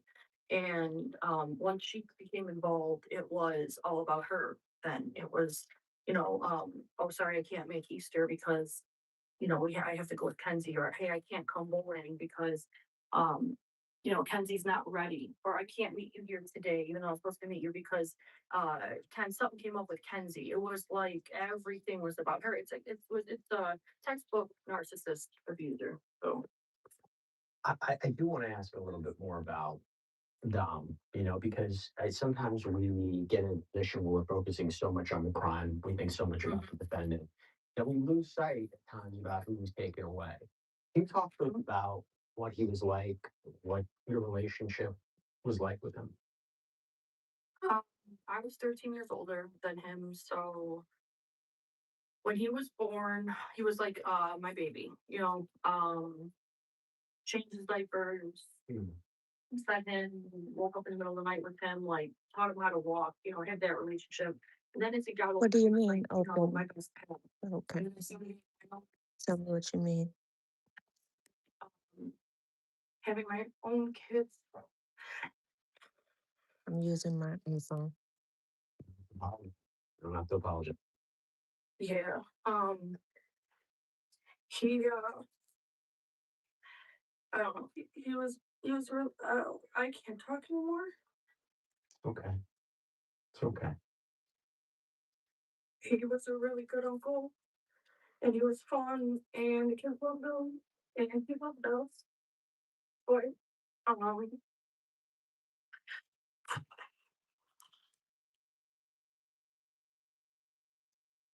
yeah, he was a really good person, ambitious, funny, fun to be around. I don't know. Yes, you can see now after he Y'all figure it into me. so many people. Just goes to show how loved he was. Yeah. I mean, that's what I see.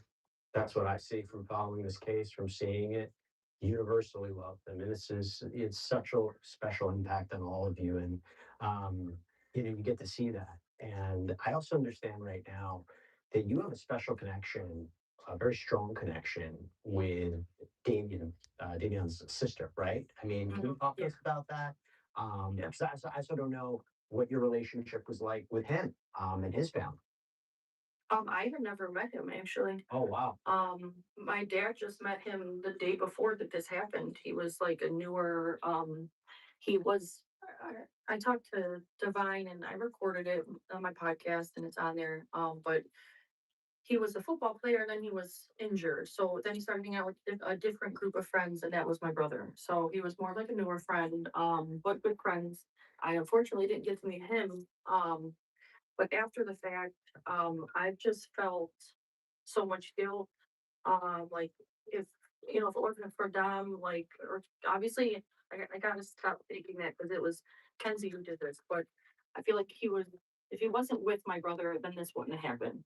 So I feel a lot of guilt about that. I look at two young sisters who lost their big brother. I feel the pain, and I'm very empathetic, so I can only imagine what they go through. They were brought up in foster care, and they only had each other, so like I couldn't imagine, what they're going through. So sitting and talking with her, just because we're going through the same thing, two different families, but we're going through the exact same thing. So it's nice to sit down, and I don't know, I feel a super strong connection to her. She's amazing. I love her. I do. Scott's a real nice guy, Jamie. Um, Delia, they're just really nice people. What's And my heart breaks. Great to hear. That's so special. Before I wrap things up, I just want to know how you're doing, Christine, how your family's doing right now as you're trying to navigate, this next chapter with so much attention on this documentary, and people, I'm sure, are having a lot of comments and opinions, like you said. Just how are you and family doing right now? Um, we're doing pretty good. There's no, somebody asked me this the other day too, and I'm like, I don't have a plan. Like, at the end of the day, Dom's still gone. So, um, the hype, I've learned to use the chaos to help me get along with my grief. But like just now, as I broke down in tears, it hits you sometimes and you can't stop it. So it could be randomly, or it could be a song, or I don't know, a feeling, but it hits us all. None of us were all really, really um sad all the time. That he was a big loss. He was a big part of our life. So we are not doing that great. Well, Christine, let me just say I'm so sorry. I'm really, really so sorry for what you and your family are continuing to go through. This shouldn't have happened. I'm really wishing you the best of luck, and I hope that the Big Sister on Hinge podcast and the support that you're getting will help in some way. And it's so great to hear that you have this close relationship um, on the other side with family that's going through the same kind of thing. And I really appreciate you taking the time to explain how you're doing, your thoughts on what's happening right now, and just to talk a little bit more about your brother. So really appreciate your time, and thank you. Thanks, and I really appreciate you allowing me to express that, and using this platform to get, like I said, my goal is to battle the misinformation and keep Dom's legacy in a good spot where it should be. So I appreciate it. Yeah, yeah. Thank you so much. And that's all we have for you right now here on Sidebar, everybody. Thank you so much for joining us. And as always, please subscribe on YouTube, Apple Podcasts, Spotify, wherever you're getting podcasts. You can also check us out at NBC's Peacock as well. If you want to follow me, X, Instagram, my News Nation show, Jesse Weber Live, 11 p.m. Eastern, Monday through Friday. See you next time, everybody.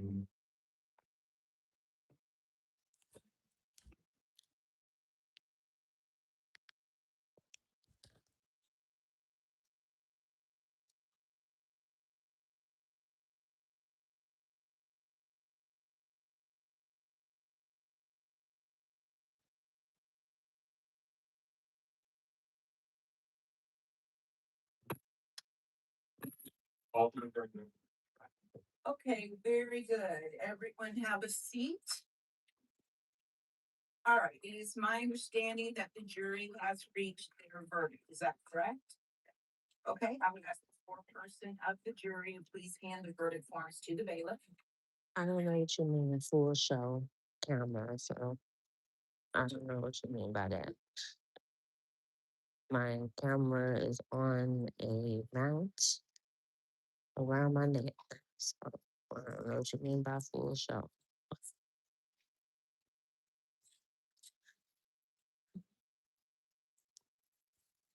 It's a POV mount. And this is what you get.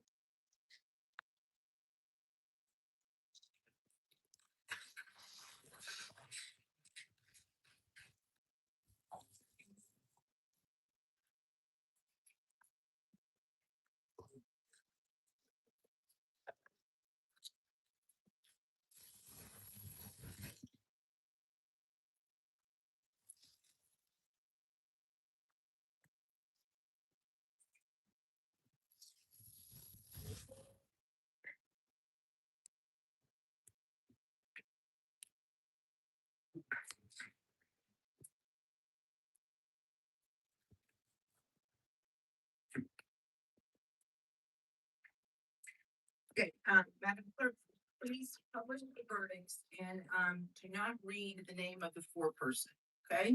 For the record, it's juror 157, initials BS. All right. State of Florida versus Isaiah Jermaine Chance, case number 24 CF Hi, one friend. one Nice to meet you. 6 8, Division 1, verdict form. We, the jury, find as follows as to count one, victim Charles Jones. The defendant is guilty of first-degree murder as charged. Did the state of Florida prove beyond a reasonable doubt the defendant was a member or an associate of a criminal gang during the commission of the offense? Yes. Did the state prove beyond a reasonable doubt that the defendant committed the crime for the purpose of benefiting, promoting, or furthering the interest of a criminal gang? Yes. We, the jury, find as follows as to count two, victim Charles Jones. The defendant is guilty of conspiracy to commit first-degree murder as charged. Did the state prove beyond a reasonable doubt the defendant was a member or an associate of a criminal gang during the commission of the offense? Yes. Did the state prove beyond a reasonable doubt the defendant committed the crime for the purpose of benefiting, promoting, or furthering the interest of a criminal gang? Yes.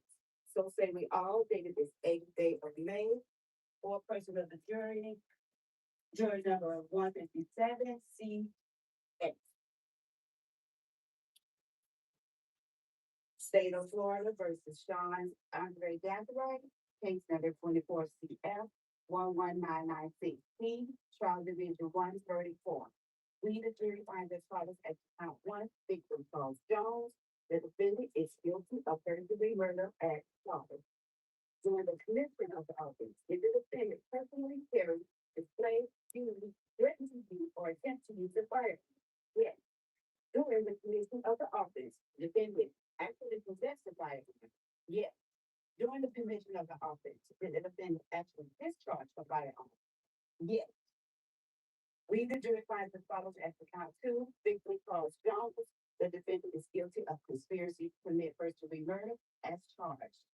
We, the jury, finds as follows as to count three, victim Xavier Edwards. The defendant is guilty of attempted second-degree murder, a lesser included offense. During the commission of the offense, did the defendant personally carry, display, use, threaten to use, or attempt to use a firearm? Yes. During the commission of the offense, did the defendant actually possess a firearm? Yes. During the commission of the offense, did the defendant actually discharge a firearm? Yes. We, the jury, finds as follows as to count four, Dino Norris. The defendant is guilty of attempted second-degree murder, a lesser included offense. During the commission of the offense, did the defendant personally carry, display,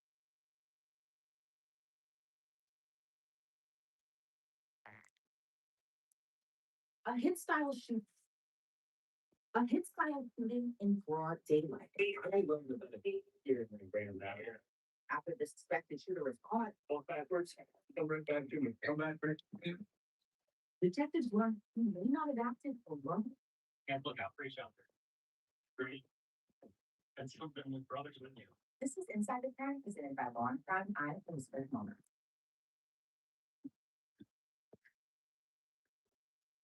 Prosecutors say this crime was all in the family, and the motive runs far deeper. This may have been a plan carried out for revenge. It's July 31st, 2024. We're in Kalamazoo, Michigan. Detectives along with the Kalamazoo Metro SWAT team are on scene at a local apartment complex. They've learned a suspect wanted for murder might be inside one of the homes.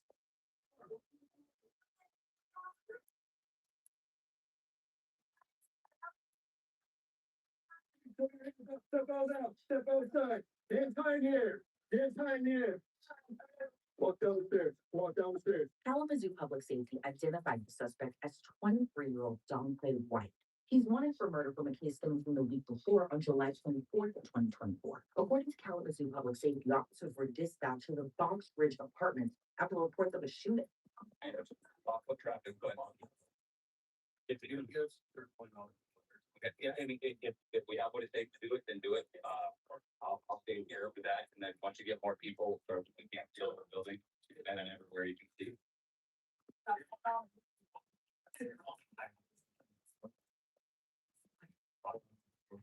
When officers first arrived, they found a 30-year-old man with a gunshot. He was identified by police as 30-year-old Charles Lee Weir. What are you here being today? And then again, I heard that I just heard the shots. I fell on the ground. And when I did get any more shots, I looked out the door. That's something to the stairs. I'm just not saying now. Do you recognize that male Braiding? I've seen him around here before. Did you happen to see anyone else out in the area when you opened the door? So, And if you had to guess, where do you swear this house from? out here. Right out here. Yeah. Have we started canvassing for actual like being the little? All right. It's in our house. If you don't mind the saying anti-break here, obviously, if we really need to get you're young. Security stabilize everything.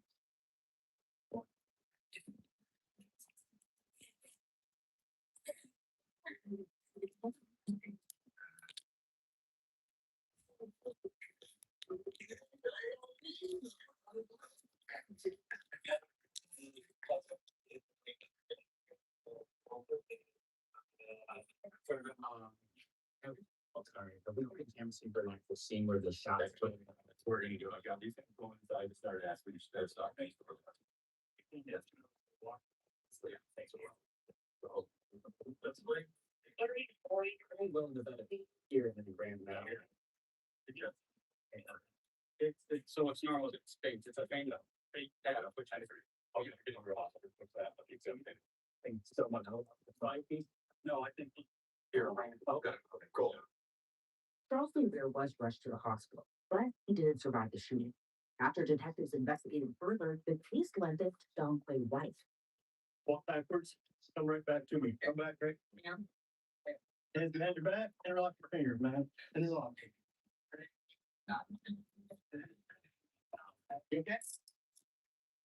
Good. I got it.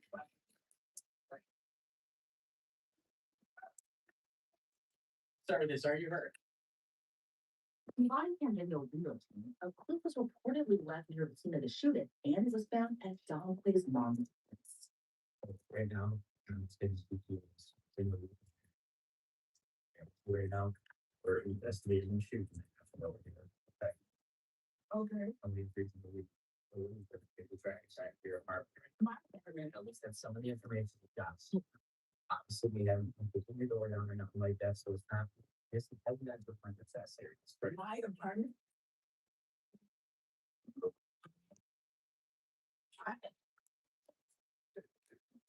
So,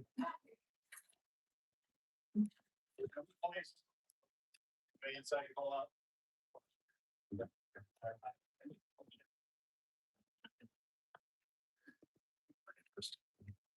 is that the place back?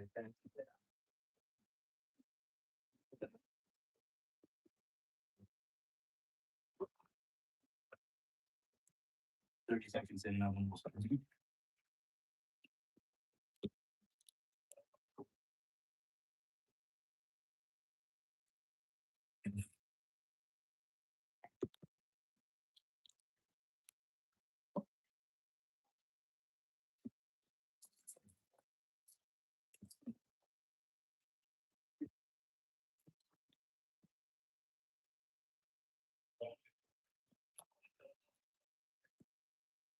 It's more.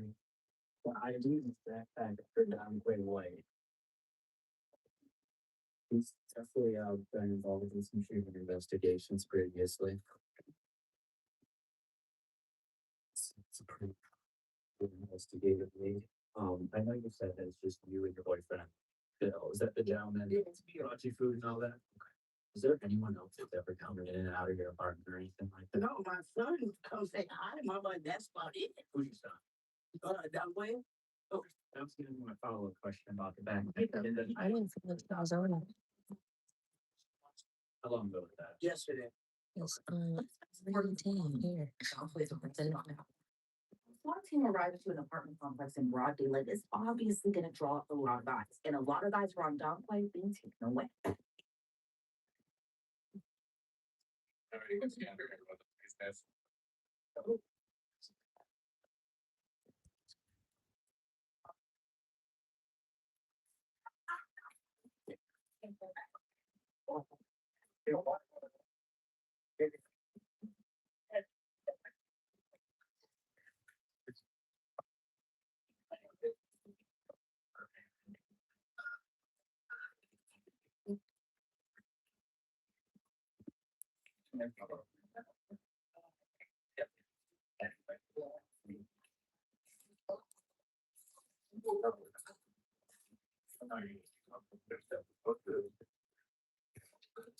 Got anything I need to focus on, Aaron?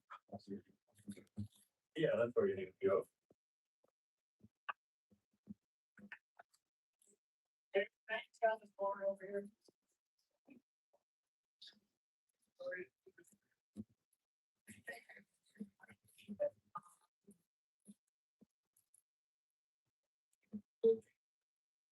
One sixty.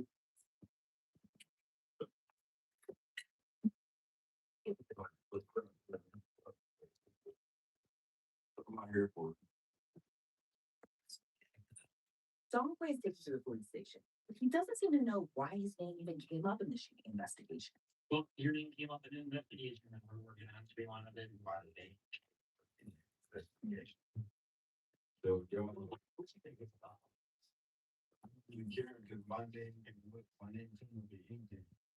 Like what? Like what do you do? What word about it? You have like my name coming up to my.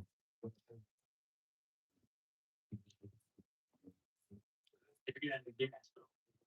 Yes, I wouldn't find it to guess. Like, if you get. Would you like to do like, well, that's what yes, then? No. You're saying. Yes, you know what I'm saying? If you have an idea why you're here, you know, I don't know, idea. okay. So you still stay over and talk to your, you know, talk to your department? From that time they're over there. Sure. They said, you're investigating. Yeah, I'm saying, you just don't, you don't remember the last time you've been over, because I know you used to stay in Oxford, and that's why I talked to your dad a while back, and we're getting the ramp up. What you talking to my dad about? You know, like, When's the last time you were over there? couple days, couple weeks. Couple months. I don't remember.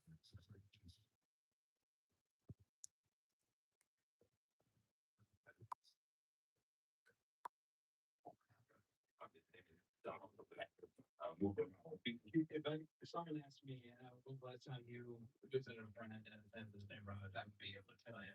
Right. How's it looking? You like it? Oh yeah. Okay. I'm like, how you like the girl? I think it's pretty. And there was like almost 200 pieces in there, so that's pretty cool. Yeah. Detectives dug deeper. It wasn't just Downplay's name that was thrown around. But going back to where your brother called you out, he said he recognized the car, and did he say what type of car it was? That's really important for investigating to find out, you know, what kind of car this was to try. You know, he didn't. When we car was out.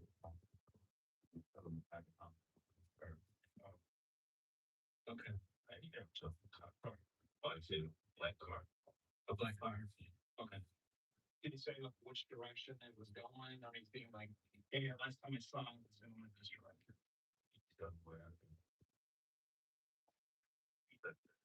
Okay. You said he sounded pretty shaken out, right? Yeah, that's great. I can run like. Did you say anything about trying to like find out who this person was? Up to you. What did you?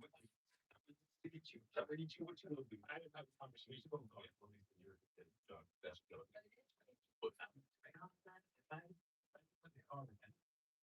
I would probably be looking, trying to find out who was driving my car.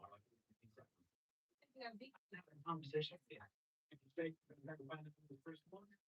You tell me what happened.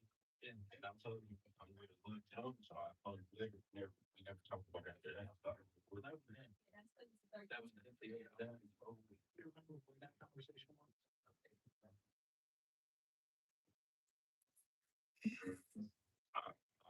Police say Donquay's brother is Deontay Armstrong. As detectives try to get to the bottom of the motive for the shooting, it seems like this case might be leaning toward revenge. He didn't mention who did that or anything like that. I'm not trying to get the same thing more than one. Did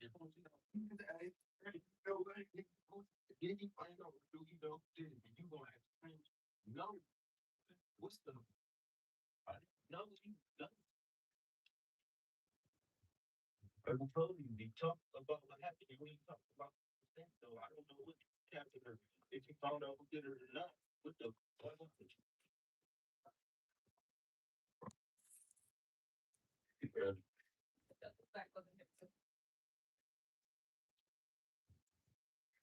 I'm not trying to use this expression twice.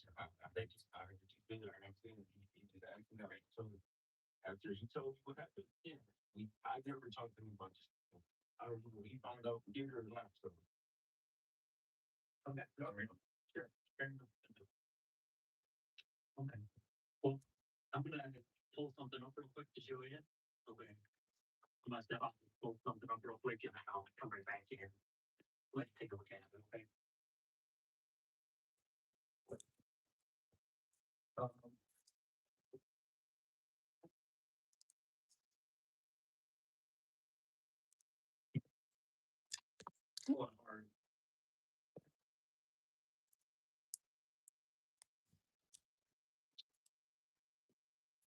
That way he's gonna pull up some videos, all right? Obviously that helps us with our investigation. All right. Have you been in this building before in this interview room? No. So what we're gonna do is we're gonna put a couple of videos on and hopefully help. Hopefully that's a lot. A lot of this is wrong with their brother. Almost got it. Didn't say where at. Was it close to Fox Ridge? Was it away from Fox Ridge? You know, location from the city, it's across the street somewhere. But for yeah, I didn't say where, didn't say wait, you know, yeah, nothing. Well, I'm glad it's okay, right? Because I know we didn't. Do you want me to leave it like this or do you want me to wet it? Wet it? Okay.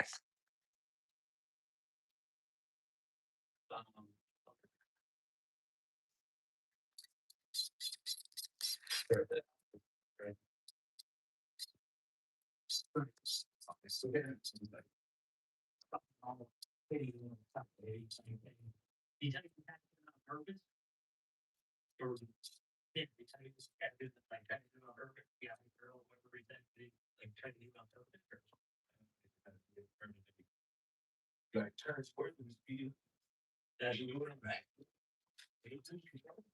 Now at this point, it's been an hour in the interrogation. Everything changed when detectives show Donquay's surveillance video of him running from the scene. Then he starts coming clean. And the guy, if you know that at that time, you know, we did in the streets are going on fires. Okay. It's not that. It could have been. Yeah,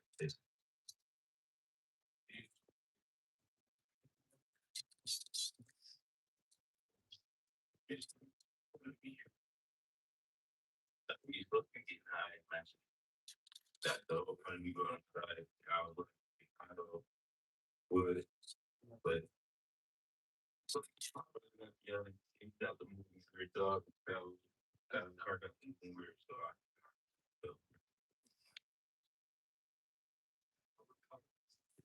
At which point did you usually?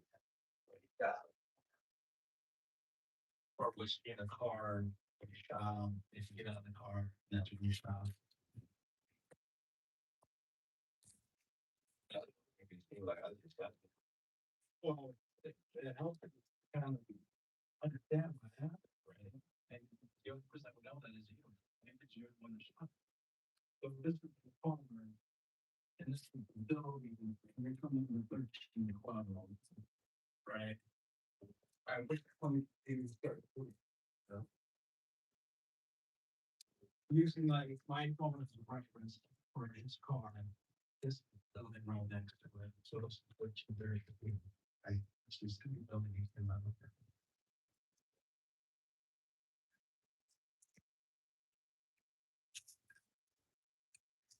At which point did you, where was he staying in restriction?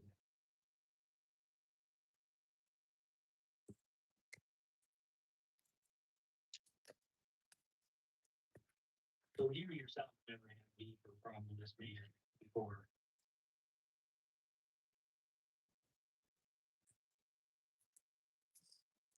Okay, awesome. Welcome.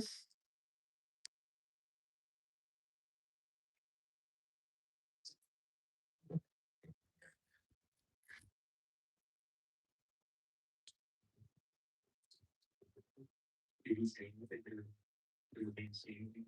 Oh, thank you so much, guys. I really appreciate you.